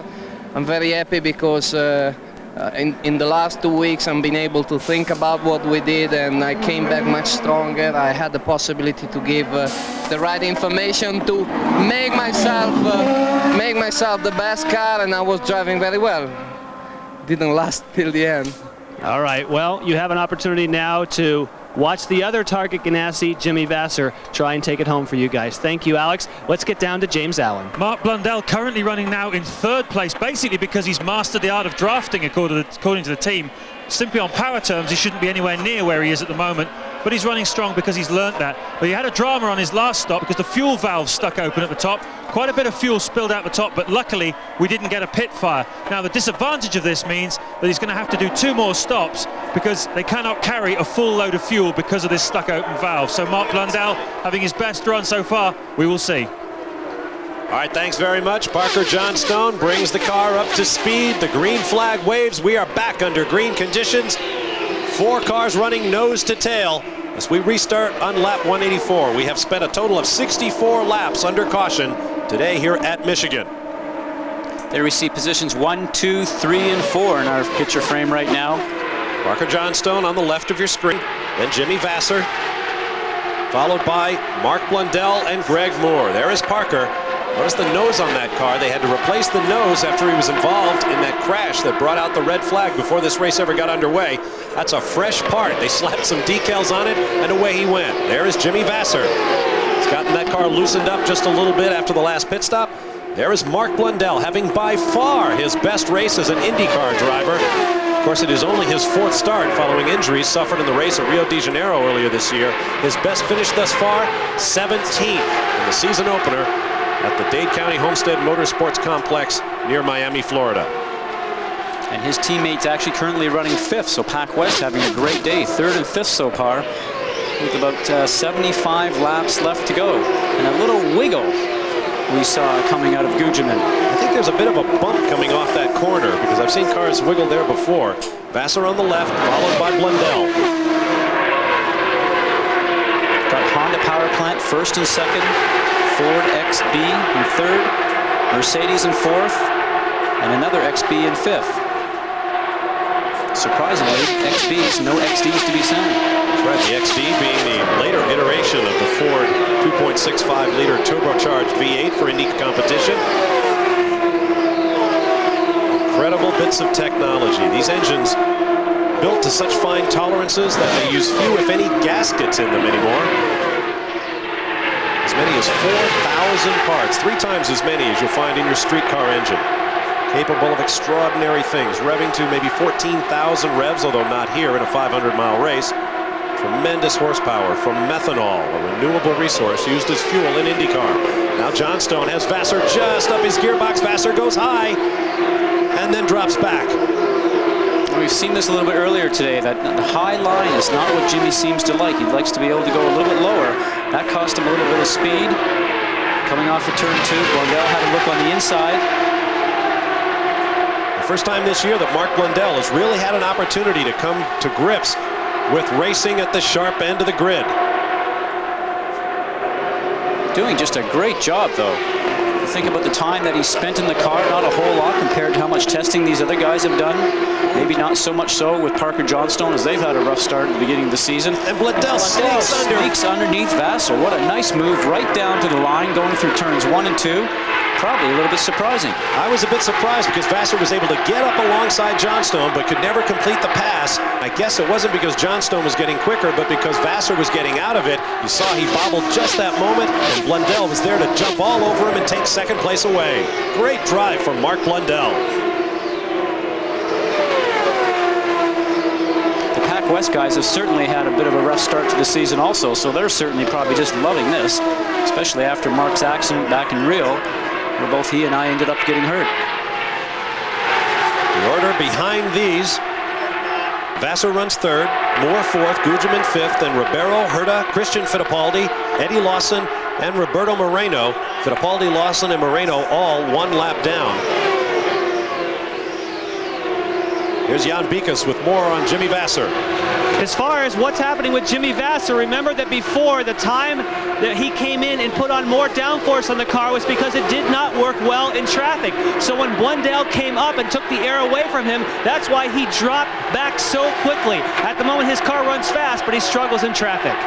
The other Pac West car is on the move. That's Mauricio Gugelmin on the right, Greg Moore on the left. Moore is in 4th. Gugelmin trying to get around him. Ticking off the laps, 60 remaining in the inaugural running of the US 500. The driver and car owner from the winning team will get their names inscribed on the 3-foot solid silver Vanderbilt Cup. And the winning driver will pick up a check for a minimum of $1 million. If Jimmy Vasser is the man to pick up that check, they can add $45 grand to the end of it because he'll pick up the rollover Marlboro pole bonus for winning the race from the pole.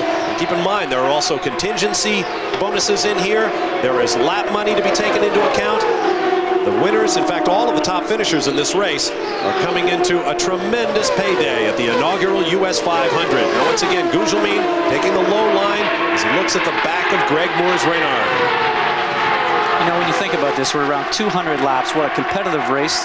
The first guys, 1st to 6th, are all covered by about 3 seconds. Some great racing here, high and low, people trying each other, getting drafts. And what concentration the drivers have had to maintain all day. We had the big crash that brought out the red flag, 9 separate interruptions for yellow flags, having to learn all the new pit rules, and yet everyone doing a tremendous job. We expected attrition. It hasn't really been as bad as I expected it might be. 11 cars out of the race among the 27 starters, if you include Adrian Fernandez, who never really started the race after the damage suffered to his car in the red flag crash. 16 cars remain on the track. It's quite impressive, especially when you think that we're going 500 miles. We've seen some great racing so far as we look at Greg Moore, who started 17th, who's already finding himself up to 4th, who's been in the hunt all day, just doing a great job. Probably just feeling his way after that 360-degree spin that he did coming off of turn 2. Let's not forget that. Greg Moore's day has been punctuated with a bit of excitement. Through turns 3 and 4.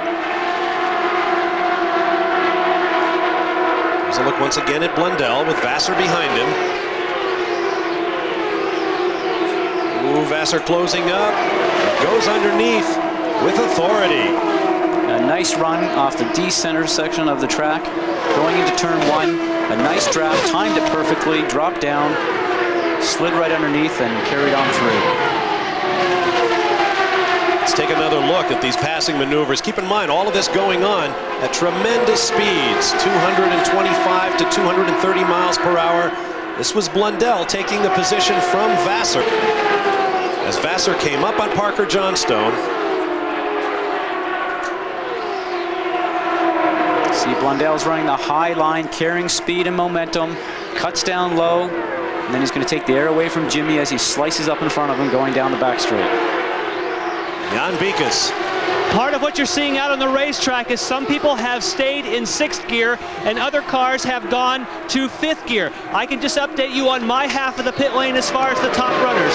Parker Johnstone in 6th gear, Jimmy Vassar in 6th gear, as well as Andre Ribeiro. They will not put it down into 5th, which is the one that brings the revs up and they can really crank it. They will not do that till the very end. Mark Blundell, on the other hand, will have to check on that one as he's on the other extreme end of the pits. All right, thank you, Jan. Vassar and Blundell continue their battle over 2nd place. Now Vassar opening up a bit of a gap over the Englishman. Meanwhile, Parker Johnstone not far away. James Allen can add to this. Well, Jan, you raised the question. The answer's very simple. Mark Blundell using 6th gear as well. Back to you. All right, thank you, James. Parker Johnstone holds the fastest ever race lap in American competition. In fact, in world competition, 231.659 miles an hour, set in the Marlboro 500 here at Michigan last year. Right now, he has the lead. Jimmy Vassar closing up just slightly. And now slower traffic. Hiro Matsushita. Parker Johnstone tried to use him to scrape Jimmy Vassar off his tail, but in fact, Vassar gets a run at him, gets up on the high line. Parker got caught out in that one. Matsushita up in the racing line, going way too slow.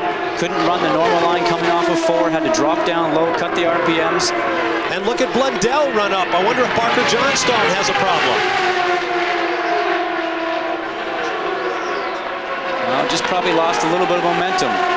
As we're approaching lap 200, the last time we had a pit stop was on lap 163, so we got to be entering into our fuel window now as we approach 198 to about 205. So very shortly, people are going to be coming in for what looks to be green pit stops under a green condition. And what a way to approach the climax of this inaugural US 500, to make the last pit stop under green, the last stop of the day. There's Christian Fittipaldi in the pits for what looks like an extended stop. 7 cars on the lead lap. Vassar, Johnstone, Blundell, Moore, Ribeiro, Gugelmin, and Herta. Marty Reed. Yeah, guys, we just passed the 200 lap mark. Keep number 213 in your mind. The longest fuel run that Parker Johnstone's been able to make has been 37 laps. So the magic number for them is they have to get to lap 210. So as of now, that's what they're hoping for. Andre Ribeiro and Greg Moore side by side, dicing over 4th position. Well, you have got to be impressed with this new generation of IndyCar drivers. Greg Moore, perhaps the youngest man out there, absolutely unflappable. He's been doing a great job today. Had a little bit of luck on his side when he went streaming through that big puff of smoke from the blown engine and just about scraped wheels with Christian Fittipaldi. Just one of the many adventures for Greg Moore today. Now Ribeiro down low, trying to get a run at him on the backstretch. Should get a good slipstream here and slip underneath him going into 3. And the Brazilian takes 4th place, dropping the Canadian back to 5th. Greg Moore still looking for that first win. Well, still looking in his first season in IndyCar racing. It will come soon. Ribeiro has won at Rio de Janeiro earlier this year. Parker Johnstone has never won. He finished 2nd at Long Beach this year, behind Jimmy Vasser. A very emotional 2nd place that was, not only for Parker, but for the whole team. And if he was to win here today, it would be a great lift for that Motorola team, who has stood, like we talked about just a little bit earlier in the season. That's a good look at Greg Moore, who swept the table, or at least virtually did, in Indy Lights competition a year ago, winning 10 races, as I recall, running away with the championship. Absolutely bulletproof on the racetrack, virtually everywhere the series went. There is Jimmy Vasser, the race leader, with the possibility of adding $45,000 to the race winner's $1 million minimum. Keep in mind, the series champion on the PPG IndyCar World Series picks up $1 million for the championship. Jimmy Vasser could earn that in one day here at Michigan. Vasser, who's leading the points, is on his way to maybe collecting a second $1 million as the points leader towards the end of the season. Might just have a high total of income for the year, probably more than he's made so far in all the other years combined. We are down to 15 cars. Report from the pits, Stefan Johansson has suffered engine failure on his car. That rear wing on the car twitching under the tremendous loads, trying to produce downforce, coming up behind one of the Penske cars. Now you see the Ganassi crew in the pits, waiting for their man Jimmy Vasser. This is the all-important final pit stop as he comes up behind Paul Tracy. Now he slows to make his pit entrance. A green flag stop coming. Ooh, Parker Johnstone going by at a tremendous clip. Here comes the race leader. Parker Johnstone takes the race lead as Vasser pits under green, and Jan Bikas is there to greet him. At the moment, he has to keep his finger on the button, which will keep his car below. He locks the brakes up. He can't. Oh, man. For a moment, he thought that he wouldn't be able to stop on the marks, but he does bring it to a stop here. They're going for all 4 tires. They're not going to make a change. Remember that the fuel takes longer to flow at this particular point of time. They're waiting for the fuel. The tires are on. They have to wait. Now Jimmy Vasser is underway, lights him up, and this will be the last time we'll see him. 15.3 seconds. You saw Mark Blundell go by, and there's Parker Johnstone. Could he be out of fuel? Could be very, very close. We haven't seen a puff of smoke or anything come from the back of the car, but we talked about the last time that he was in the pit, was back in lap 163, maybe just trying to stretch it a bit too far. Down to Marty Reed. Oh, guys, these guys are just heartbroken. He ran out of fuel in turn number 3. They needed lap 213. They came nowhere near it, lap 208, and their chance of victory is just gone away. Oh, what a horrible break for this modestly budgeted team. He got so close to Jimmy Vasser, I thought for a minute Parker Johnstone might have been thinking about pitting along with Vasser, but just closed up too quickly. The visor is up, and you can see that helpless expression in the eyes of Parker Johnstone. Jan Bikas. There was some radio communication with Parker Johnstone under the last yellow. Parker called in and said, I think we need to save fuel. Should I be doing some drafting? They said, Parker, don't worry about that. Let us figure out the fuel. They said, you drive the car. We'll work on the fuel strategy. Sounds like Parker should have really listened to his own advice. Let's get down pit road. He pulls up behind the safety vehicle. Let's get down to James Allen. Well, the story of Pac West, as we said before, is a story of great teamwork, great pit stops. They came in, Blundell looked very relaxed, took on fuel, and now with this Johnstone incident, they thought that the yellow flag initially that they would take P1, but now they've decided they're going to come back and they're going to risk it. They're going to put some more fuel in, and we'll update you on what that strategy will mean. Our 10th yellow flag of the day waves down to Marty Reed. Guys, this could be the biggest break of the day for Andre Ribeiro. They now will be able to make this in one more stop, and they'll be able to make the stop under yellow. Could be a great shootout now to the checker. Now keep in mind, under the new pit rules, we will line the cars up, and all lead lap cars will be nose to tail when we return to Michigan. There is Jimmy Vasser. His service is complete. Andre Ribeiro and Greg Moore. Ribeiro the race leader at this point. Greg Moore runs second. There is going to be an absolutely outstanding finish to the inaugural US 500, and it's not far away. Stay with us.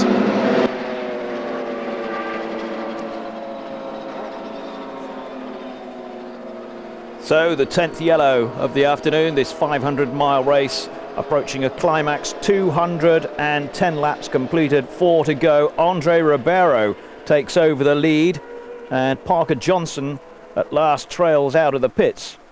So Vassar, Zanardi, Gugelmin, Moreno. We've also had Moore and Johnston as leaders. Attention at last for Parker Johnston. He's gone from 1st to 10th already as a result of that. Ribeiro is on his way down the pit lane. Andre Ribeiro. So this should be his last stop, the race leader. Slick work by the team. Wheels on, refueling not quite completed, but Blundell's got to be wheeled back. Blundell eventually pushed out. That's his second stop in 3 laps, so he should be topped up with fuel, and that's a gamble which hopefully has paid off for Blundell, but at the moment it's dropped him down to 8th place. Gugelmin, Blundell's teammate, running 2nd. Greg Moore is 3rd. Brian Herter is 4th. Jimmy Vassar is 5th. With Roberto Moreno coming back into the picture. Remember that he, in one of the early yellows, went to the head of the field very, very briefly before it was snatched back by Zanardi and then Vassar. Ribeiro at the moment leading. He's completed 211 laps, just going out onto his 212th. And there you see Mark Blundell, 8th, and classified a lap down on 4 cars that are on the lead lap at the moment. Ribeiro, Gugelmin, Moore and Herter. Gilles de la Ferran had problems in the middle of the race, and after being up there with the leaders, he's now down in 12th and is another pits caller. So we have 15 cars still running. Stefan Johansson, the latest retirement. Alexandro Zanardi, probably the most spectacular. Mark Blundell back in again. So problems for Blundell. It's been such a promising race. Going to top him up with more fuel. Stalls it. Blundell stalls it. Eventually, does he get going again? Oh, this is a chaotic stop for Blundell. This is losing his chances all the time of a significant points finish after such an encouraging run around Michigan, this 500 US 500 race, and Blundell exits the pits. But that was really not a good example of teamwork down there in the pits.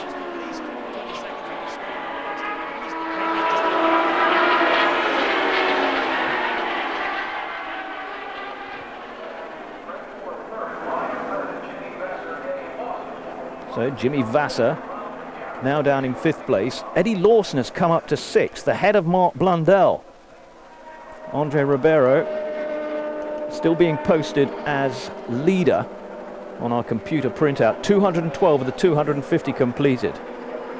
So Ribeiro from Gugelmin with Moore now 3rd. The drivers now being shown the crossed flags, which means we will have a start next time by. The double file is now being formed up. Let's get back down to the pit lane and Jan Bikas. Well, there's some big discussions going on down here between Indycar and Chip Ganassi Racing, and that is because earlier on, Andrew Ribeiro, who got caught by the pace car, you remember, they let him go by and pick up at the tail end of the lead lap. Now this is a similar scenario for Vassar. He's behind the pace car. They want to ask Indycar to let him pass to rejoin at the back like they did earlier for Andrew Ribeiro. But at the moment, looks like we're getting ready for green. The discussion's still continuing. All right, thank you. There you see the IndyCar official talking to the tower. Ganassi crew awaits the decision. Remains to be seen if they'll give them the start this time by or hold them until we have that decision. There is Steve Horn from Tasman Motorsports. That's Andre Ribeiro's car owner. Lights are still on the safety car.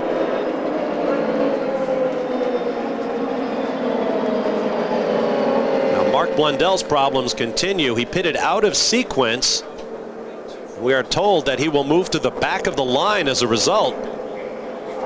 There you see him following Gilles de Ferran in the yellow car. Excuse me, that's Hiro Matsushita behind de Ferran. We'll see where they slot Mark Blundell in. Right now, I think he's just off to the left of your screen. He'll have to drop back. There he is. Dropping back, he'll drop onto the lower line. This new system may take a lap or two just to perfect, but I'll tell you, it's the greatest thing for the drivers who are all on the lead lap, which are 4, to come down to the start and finish line and take the green, especially this battle to the end of the event, the last 35 laps that we're going to have. No traffic in the way of any lap cars or anything of that nature. Very important when you're coming down to the restart. You know you're just going racing with the guy that's immediately in front of you or behind you. The pace car lights are now off. Looks like they're going to leave Vassar right behind the pace car. Parker Johnstone is to the left, so he's the lead of the lapped cars. Marty Reed has more from the pit lane. Well, things are getting interesting in Andre Ribeiro's pit. Just talked to Steve Horn. He confirmed for us. I said, you look awful concerned. I thought you had enough fuel. He says, tell you the truth, we really don't know because we lost telemetry early in the race. We've been doing all the calculations manually, and right now they're not quite sure. All right, thanks, Marty. Down to the line they come, and we are racing once again. Andre Ribeiro was at the front of the lead lap cars. Jimmy Vassar at the head of the lap cars, and there you see Vassar, who has rocketed into the lead, making up his lap. That puts him back on the lead lap. Parker Johnstone just behind him, but Johnstone shown in 10th place 3 laps down after running out of fuel. So right now remains to be seen if in the laps remaining, we're working lap number 216 of 250, whether Jimmy Vassar can get around. He's on the lead lap. What he may need right now more than anything is a yellow flag. And Brian Herta's car is moving slowly across the start-finish line as Vassar flashes down the backstretch. The running order is Andre Ribeiro, Mauricio Gugelmin, and Greg Moore. There you see Brian Herta crawling around. Interesting to note, on the engine front, we have a Honda, a Ford, and a Mercedes in the top 3 spots. This will be a big disappointment for Team Rahal. From our Honda Helicam, you watch the race leaders running in a bunch. That's what the new pit rules were designed to make happen. You saw Brian Herta down on the apron, continuing to creep around. I don't think they make it all the way around. We'll see if they throw the yellow flag to send. Yes, they do. We have a full course caution. Jan Bikus. I'm chasing Chip Ganassi down the pit lane. He's looking for Brian Herta's pit because he was going to have to ask them. He doesn't need to now, but he was going to ask for some assistance. Chip Ganassi was going to tell them, make sure that he actually stops on the racetrack. How's your heart? Praise the Lord. You were going to tell him actually to have him stop it on the racetrack so you could get a yellow. Well, why else would you run down to talk to him? I was going to wish him good luck. Well, 2 quick things, guys, that have happened here. Number 1, Tasman gets what they need. They get a yellow to help conserve fuel. Number 2, Vassar gets to come around behind the pack that's now leading and gets back onto the lead lap. So Chip Ganassi gets his wish, even though he was just going to go down and wish them good luck. There you see Herta's car. It'll be towed back to the pits.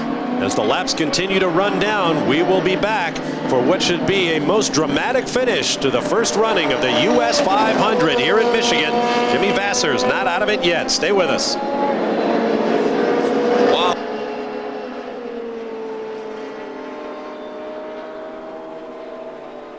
"32 laps left to be run at the US 500 at Michigan. Ribeiro leads, Gugelmin second, Moore is in 3rd place. Just those 3 on the lead lap, although they're joined now by Jimmy Vassar. So Chip Ganassi wishing the Herta team good luck, and it's all paid off for him because he's got his sole remaining driver back onto the lead lap. 219 completed now by Ribeiro. Mark Blundell dropped down to 7th. He's behind Eddie Lawson, who's moved up to 6th, and Roberto Moreno has picked up places. He's now running 5th, but 1 lap off the lead. Ribeiro, Gugelmin, Moore, Vassar, then Moreno in 5th place. Of the Penske's, well, Paul Tracy, who was languishing well down the order, has now moved up into 8th place. He's tucked in a lap behind Mark Blundell. And Alan Jr. is running 11th. Emerson Fittipaldi is the last of the classified runners, because we're not really counting Hiro Matsushita. And Emerson Fittipaldi is 9 laps off the lead and classified in 14th place. They're currently circulating on lap 220. This is Andre Ribeiro in behind the pace car. Yet another yellow flag. 30 to go, and this is going to be a most tense time. Christian Fittipaldi, who is just 1 place ahead of his uncle. The average speed low, 153.276, because of these 11 cautions so far. So the US 500, Moore in 3rd place, Gugelmin 2nd, Ribeiro leads. Let's get down to Marty Reed in the pit lane. Look at Steve Horn's face if you get a chance. I mean, these guys are really still concerned. What's happened is their telemetry, as we said, was gone, but they have been trying to do it by the calculator, and then the onboard dash is telling them 1 lap that they've got less fuel pressure, the next lap it's back. They've said, Steve asked, I asked him, where are you? He says, we really don't know. He says, we're just going to have to go and hold on tight. Well, Steve Horn has had an interesting experience at 500-mile races, as you well know, Scott Goodyear. That is for sure. After Indianapolis last year and then having an opportunity to win here. Really a young team, although he's been involved in Indycars for many, many years, back in the Budweiser True Sports days with Bobby Rahal and Scott Pruitt, and went off and started running the Indy Lights Series, and I think they just about dominated series for a couple of years. So we're coming back to green. The 4 cars in the high groove. Andre Ribeiro, Mauricio Gugelmin, Greg Moore, and Jimmy Vasser. You saw Vasser go by the pace cars who went to commercial. He's been sent all the way around to get him on the tail of the lead lap. And now we come down to the green, and Gugelmin makes his move to the inside of Ribeiro, but there's just too much traffic. Keep in mind, those cars on the low line can blend into the tow. Parker Johnstone has made up a lap. He runs at the head of the queue, followed by Ribeiro with the bright yellow nose on the car. There's Greg Moore, the blue and white player's car. Greg seems like he slipped by Gugelmin on that last restart, down through turns 1 and 2 with that big gaggle of traffic that they had there. 30 laps for $1 million is Andre Ribeiro, who was beside himself on the podium at Rio earlier this year when he won the debut race in Rio de Janeiro for the Indycars.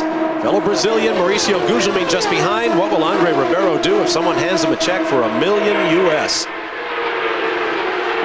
Lots of slower traffic mixed up with the race leaders at this point.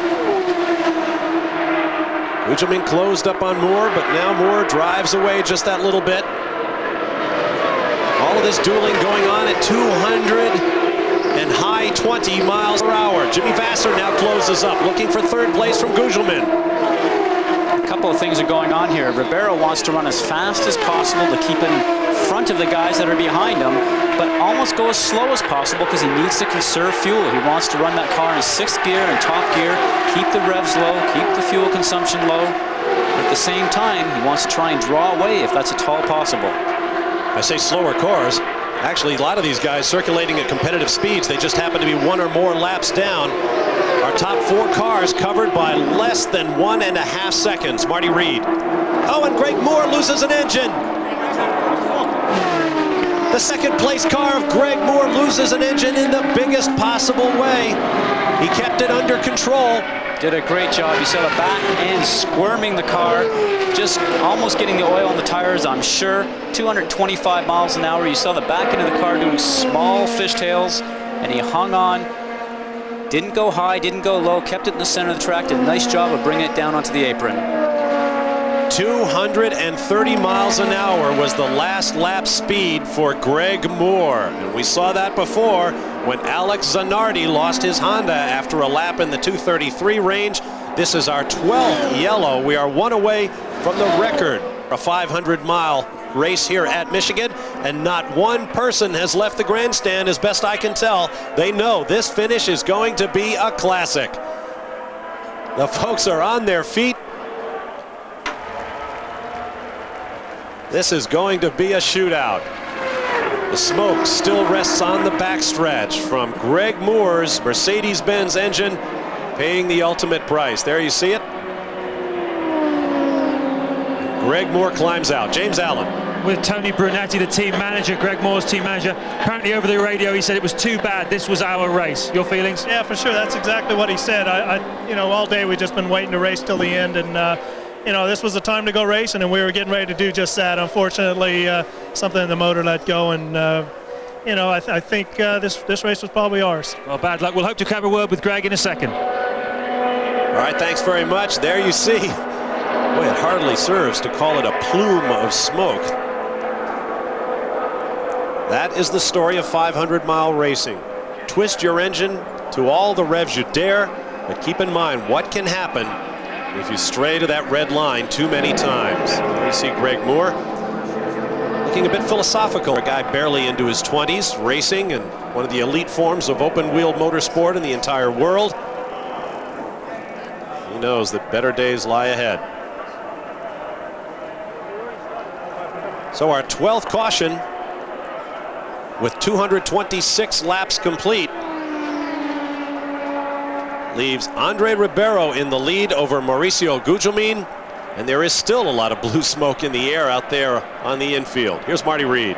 Well, guys, right before Greg Moore's motor blew up, Steve Horn came right by me. He says, I still don't know where we're at, but we're going for it. We didn't come here to finish fourth. I looked at him just now. I said, do you have enough now? He says, well, we're breathing a little bit easier, but they still are concerned because they're getting so much false readings from their telemetry on the dashboard. So what they're reporting from the racetrack back here is really confusing them.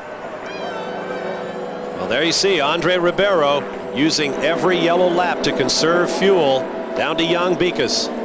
Excuse me, to James Allen. I'm down here with Greg Moore. Greg, a very disappointed man, no doubt. You said it was your race. You must have felt that way. Yeah, I was really looking forward to this race. I mean, you know, the last half of the race, I made one little mistake. Car was lucky enough, you know, that we didn't have any problems with it. And, you know, good luck went our way for the first, you know, 2/3 of the race. And we just had one little problem here at the end. And the motor broke, but it's 500 miles tough on a motor. And, I mean, we saw a Honda brake, we've seen Ford's brake. And I guess now we've seen a Mercedes brake. What's been the secret today of running quick, do you think? Has it been drafting? How have you lived with the Hondas? Oh, really, it's just been, you know, going as fast as you can the whole race. I mean, we're doing 229, 228 mile-an-hour laps, and it's just unbelievably fast. Thanks so much, Greg. Bad luck. Thanks. I think Greg Moore has a bit of a problem with minimalization. He called that huge smoky spin we saw earlier a little problem, and now this tremendous plume of smoke from his Mercedes, also a little problem. Andre Ribeiro is up front. Here's Jan Beekes. A quick report from the Ganassi crew, in particular Jimmy Vasser. We talked to Julian Robertson, who was watching very carefully. He said, we're happy with the handling of the car, but it doesn't work well below 224 miles an hour if we get slowed in traffic. But if we can run faster than that, anything above 227, the car is happy. We think we can win this, but if we get slowed down, the car is very nervous. The faster, the better for Vasser. We're going to stay with this one all the way to the checkered flag. The green flag is in the hands of Jim Swindoll. Down to the line they come. 3 drivers at this point still with a shot at the $1 million. Andre Ribeiro, Mauricio Gugelmin, and Jimmy Vasser attacks Gugelmin for second. Can he get it done? No. Tried the low line, wasn't able to get through. Maybe that's that traffic situation that we just heard them talk about. The key thing here is that Ribeiro's up front. Tracy's right behind him, obviously a couple of laps down, followed by Marino. But both Vasser and Gugelmin are going to be having a couple of lap cars in between Ribeiro and themselves. Gugelmin with that little bit of breathing space before Vasser is back on the attack. Now Vasser goes low. Once again, doesn't have it when he gets down there in 1. Can't get it done. 20 laps left to go. They're not going to want to lose touch right now with Andre Ribeiro. One never knows if the Tasman team is being up front and telling you that they might have a fuel problem. I can't believe that they're thinking that they might have a fuel problem with this many yellows that we've had since they first reported that they were concerned about fuel. The field streams across the start-finish stripe. From behind Roberto Moreno comes Jimmy Vasser as he continues to press Mauricio Gugelmin. Now Gugelmin with about a 15-car length advantage. Meanwhile, Andre Ribeiro up front is no doubt scanning in his mirrors behind this battle for the lead between Ribeiro, Gugelmin, and Vasser. Roberto Moreno, who's actually mixed up in that group, in 4th place, though he is a lap down. And Eddie Lawson, running very close to him, is in 5th place. So they're battling for position, which gives them good reason to let it all hang out and not worry too much about where the race leaders are. Now Gugelmin making a move underneath Tracy. Although it's not a pass for position, it's a pass for a placement on the racetrack. Jimmy Vasser looking for a way to come to terms with Mauricio Gugelmin. Jan Bikas has more on him. Of course, one of the ways to come to terms with him, Bob, would be to go to 5th gear instead of 6th. So I asked that of team manager Tom Anderson, and he said, we are not going into 5th gear at the moment. We need to get closer. What a battle happening here. Vasser looking for any way he can get by, trying to take advantage of Tracy being a lap vehicle, and trying to get underneath Gugelmin at the same time. Earlier, Vasser, they took some downforce out of the car, but it seems anytime he gets up close behind somebody, he loses that downforce. Maybe he's getting a little too loose when he's in the turbulent air behind someone in close quarters. Well, whatever it is, he's got to work with it now, because if they don't have another stop or another yellow, we certainly don't need fuel.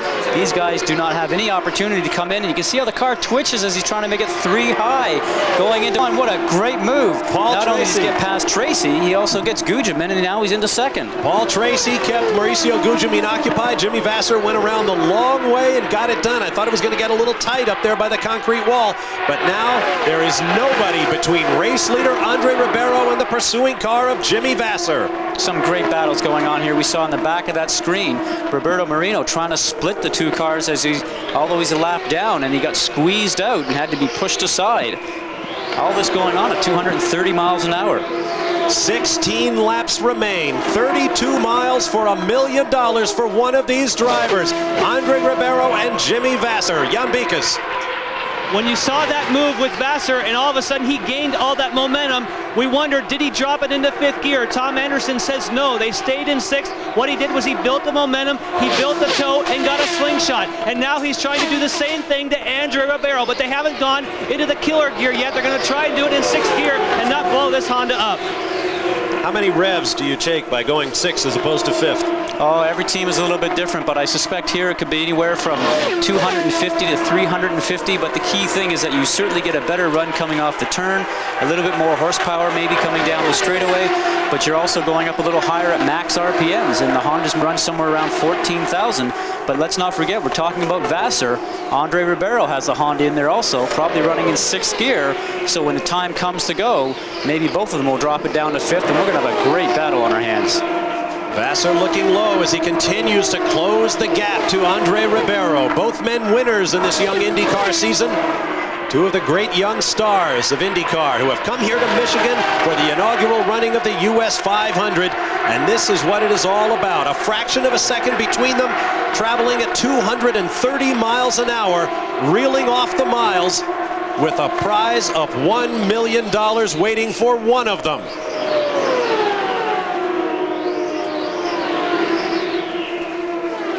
And the tension along the pit wall can almost be felt as their teams watch their guys go. There are no more pit stops remaining for either man. It is completely in the hands of these 2 young drivers. There is Andre Ribeiro's crew. Steve Horn in the white cap. Engineers nodding at one another.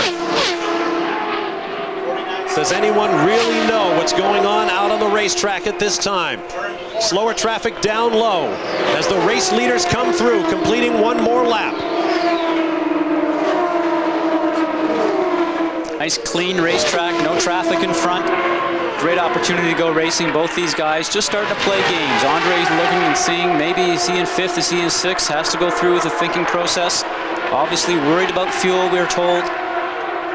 Vasser trying to get a slipstream, trying to maybe conserve fuel, run the car in 6th gear. Parker Johnstone's coming in, looking at the back of the car, a little bit of smoke, steering wheel coming off. It looks like Parker's day is done. And Vasser tried down low, but didn't get the job done. Andre being able to run the car right in the middle of the track. Parker Johnstone retires from 8th position. Jimmy Vasser, you can almost see it with his head down, reeling off laps, approaching 230 miles per hour. And now the chess game gets serious. Where will he approach? Where will he try to make the pass? Vasser down low, but Ribeiro runs well up high. We're going to have a black flag for Christian Fittipaldi, who is apparently leaking some kind of fluid. 10 laps to go. 20 miles, as we see Christian Fittipaldi running low in the group. He's been doing that for about the last 10 or 15 laps. Probably just trying to collect some points. Vassar getting a good toe off of Ribeiro. And Problems. Ribeiro's got problems. He dives for the lane. Something has gone wrong in the young Brazilian's car. Jimmy Vassar is all alone up front down to Marty Reed. The fueling rig is out. It looks like all their telemetry was exactly screwing up their heads because they just didn't have any idea. It showed that he was down low. They put the fuel hose in. They're just going to give him enough to get going. He's back out, but the race is over. There is Chip Ganassi watching all of this unfold. Jan Bikas. Well, Marty, don't forget that when we talked to Steve Horn earlier, he said that because it was the spare car, they had no telemetry, so they did not really have an accurate reading other than what they could do with their calculators. So Ribeiro falls victim to the fact they don't have the latest electronics on the spare car. Once again, Lady Luck deserts Steve Horn and his teams in 500-mile competition. Jimmy Vassar, remember, started from pole. There is Parker Johnstone. That's one of the crewmen on Parker Johnstone's car. Johnstone has vacated the machine. What a day they have had, with so much help from so many different entities to keep them in this race, and they had a shot at that $1 million. As the car smokes from the rear, Jimmy Vassar led 18 laps, took the lead back on lap 240, back down to Marty Reed. Guys, now the truth really comes out. Steve Horn just came by after the fuel stop. He says, I guess I can tell you now. He said, all day long we've been having a fuel pickup problem. It wouldn't get the last 10 gallons. We knew we had enough, but we couldn't get it into the motor. All right, thank you, Marty. Jimmy Vassar up high. The nearest car, Mauricio Gugelmin, is 3.3 seconds behind. And the laps continue to tick down. Next time by, there will be 5 laps remaining for Jimmy Vassar, the only current IndyCar driver to win a 500-mile pole and race in the same year at Michigan. Michael Andretti, who dropped out of this race with mechanical problems early on. That was back in 1987. There you see Mauricio Gugelmin running in second place, but he's dropping further back. He is now 3.9 seconds behind. Behind Gugelmin, Andre Ribeiro is in third, Roberto Moreno fourth, Mark Blundell fifth. Even if Gugelmin finishes second today, it'll be a great day for Pac West with a second and fifth place finish. Probably a little bit more than what they expected a couple of weeks ago when they qualified both cars and had difficulty qualifying in the middle of the pack.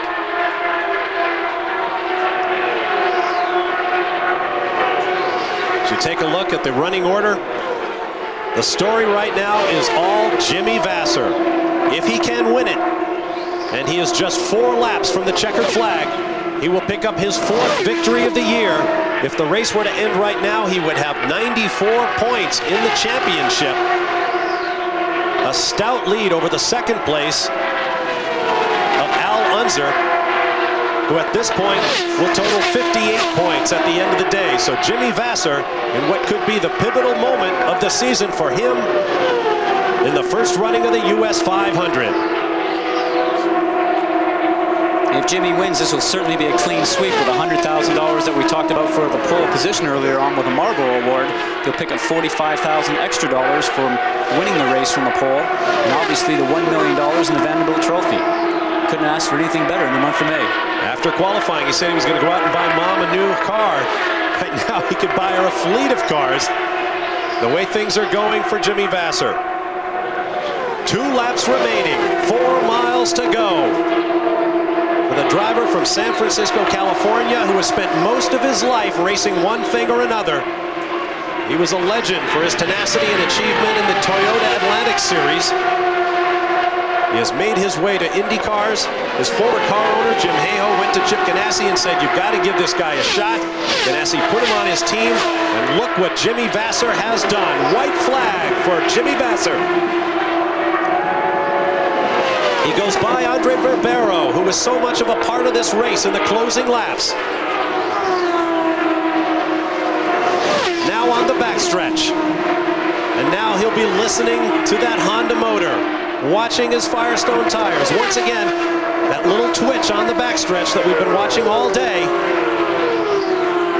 Onto the high banks, past the pit in, and the crowd comes to its feet as checkers and American flags wave for the winner of the inaugural US 500, Jimmy Vasser. Here comes Mauricio Gugelmin, who will come home in second. The idea for waving the checker and American flags came to IndyCar from 6-year-old Jonathan Block of Allentown, Pennsylvania. There you go, Jonathan.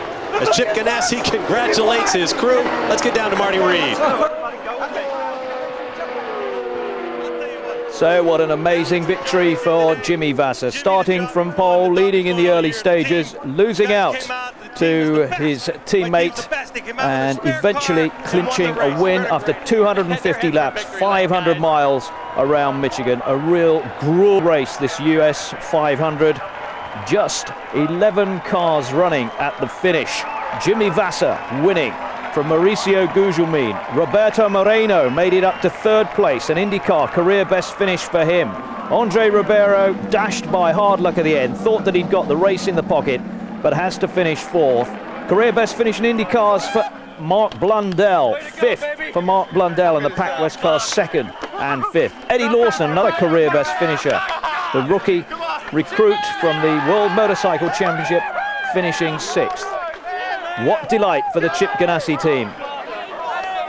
Absolutely delighted. Jimmy Vasser, 30 years old, born in Discovery Bay, California, lives now in San Francisco, and he completes his fourth win, and certainly the most prestigious and indeed the most valuable, winning over $1 million for this victory. Previous victories this season at Miami, at Surfers, and also at Long Beach. But what a result here after the most inauspicious of starts. Remember that the first time they were about to be flagged away, Vasser suddenly collected the two men with him there on the first lap, and it looked if the team hadn't managed to get their act together and rebuild the car, then it looked as though Vasser's chance of taking this victory from pole would have gone. Instead, what a performance. Jimmy Vasser, 30 years old, in his 62nd IndyCar race, and celebrations aplenty from Vasser and the big man Chip Ganassi. Last season, Jimmy Vasser was 7th here.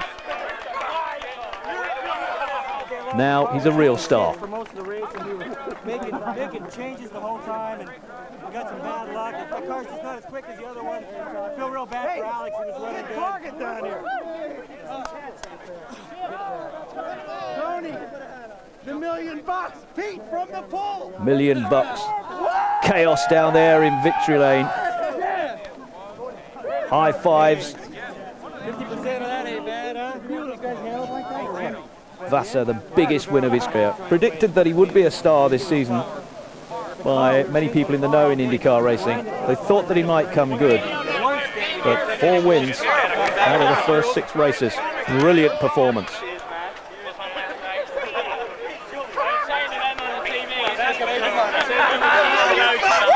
Really dramatic scenes in victory lane at the US 500.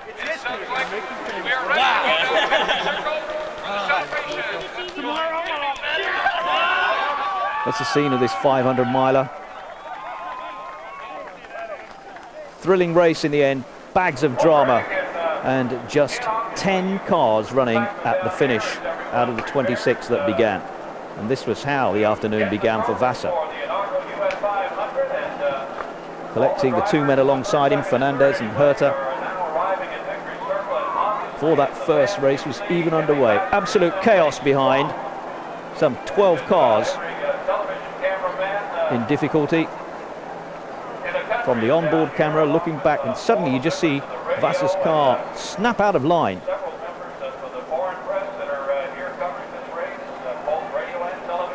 Touched by Fernandez, but why was he touched by Fernandez? Some theory Herta was getting too low on the top side. That's Herta's car in desperate shape. He was unlucky in the end. Brian Herta out of the race, classified 15th. It was not in the race car for 500 miles. It was by your crew when you got out. These guys just start beating you up when you got out. Beat me up, but I got some sore knees from that start deal. I don't know what happened there. I mean, I was just holding my line coming down. Somebody hit me in the back, and it's amazing to run the spare car like this. It's definitely not as quick as our primary, and we were struggling with it all day long. And that's all credit to the Target Chip Ganassi team. And my heart goes out to Alex, my teammate, who was really hooked up and running well. But you know, we won. We still won as a team, and the team really won this race today. All the hard work we did, and I'd like to thank Chip and Bob from Target here. It's great. Who needs milk? But tell me though, when that crash happened, did you ever think in your wildest dreams you'd be standing here in Victory Circle? Well, we pit under the green on our last stop, and we went a lap down, and I was just really bummed out about that. But then, you know, good fortune. It seems like we've been getting it all season long, you know, and we were able to come back around. And I knew with 30 laps to go, we had a good car, and I could, you know, Ribeiro, I was just sizing him up, and I don't know what happened to him there. He really slowed down, but I think we were going to get him anyway. But, you know, all credit to the Target Chip Ganassi team to put the spare car on the grid and go out and win. That was great. Jimmy Vasser, he wins $1 million, but what I want to know, I wonder if he's going to share any of that $1 million with Brian Herta that brought out that yellow flag. But up to James Allen. Well, equal scenes of joy here at Pac West. Mauricio Gugelmin, a fantastic second place and a great run today. Well, we're talking in the beginning, the crew did a fantastic job. The Hollywood Pac West team put the car together. After that crash was unbelievable, and we had to chase the car early on to get a good balance. Was pushing too much, we adjust the car, and in the end was perfect. Lacking a little bit of horsepower, but the crew really deserve it. I just drove what they gave me. And Bob, they were only using a Ford XB engine. How about that? Back to you. So, what a victory for Jimmy Vasser.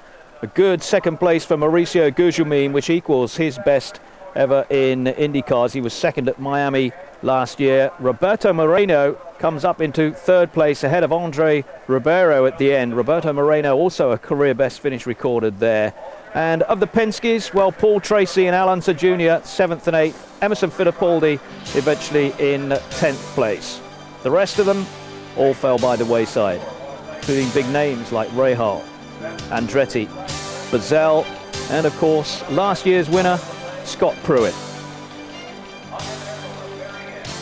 Tremendous scenes throughout this US 500, and they know how to celebrate at Chip Ganassi's team. Jimmy Vasser with this commanding lead now in the IndyCar Championship. Al Unser Jr. salvaging some points. We look further down the order. Michael Andretti, a previous champion, and Mauricio Gugelmin moving up into 10th place, the result of his points for second place. Andre Ribeiro, 4th place, but your thoughts on this run? You came back so strong there. Well, the car was definitely very good. The team made a fantastic job. Thank you very much to all the guys. But unfortunately, we had a problem with the fuel pickup, and we had to do one extra pit stop, and on the last 2 laps, we were having a big misfire because of the fuel. I'll tell you what, though, guys, they love him in this camp, don't you? Andre Ribeiro, who won on home territory at Rio, so he knows what this feels like. But at the moment, it's Jimmy Vasser and the Chip Ganassi racing team who are ruling the roost in IndyCar racing.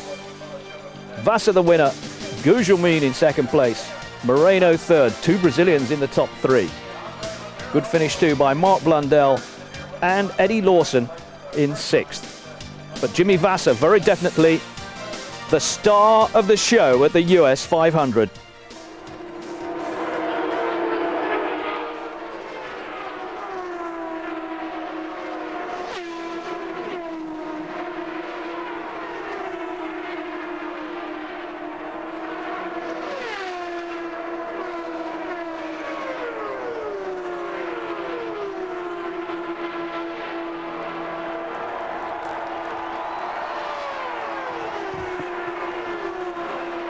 Jimmy Vasser, the Californian, with his great mentor, Chip Ganassi.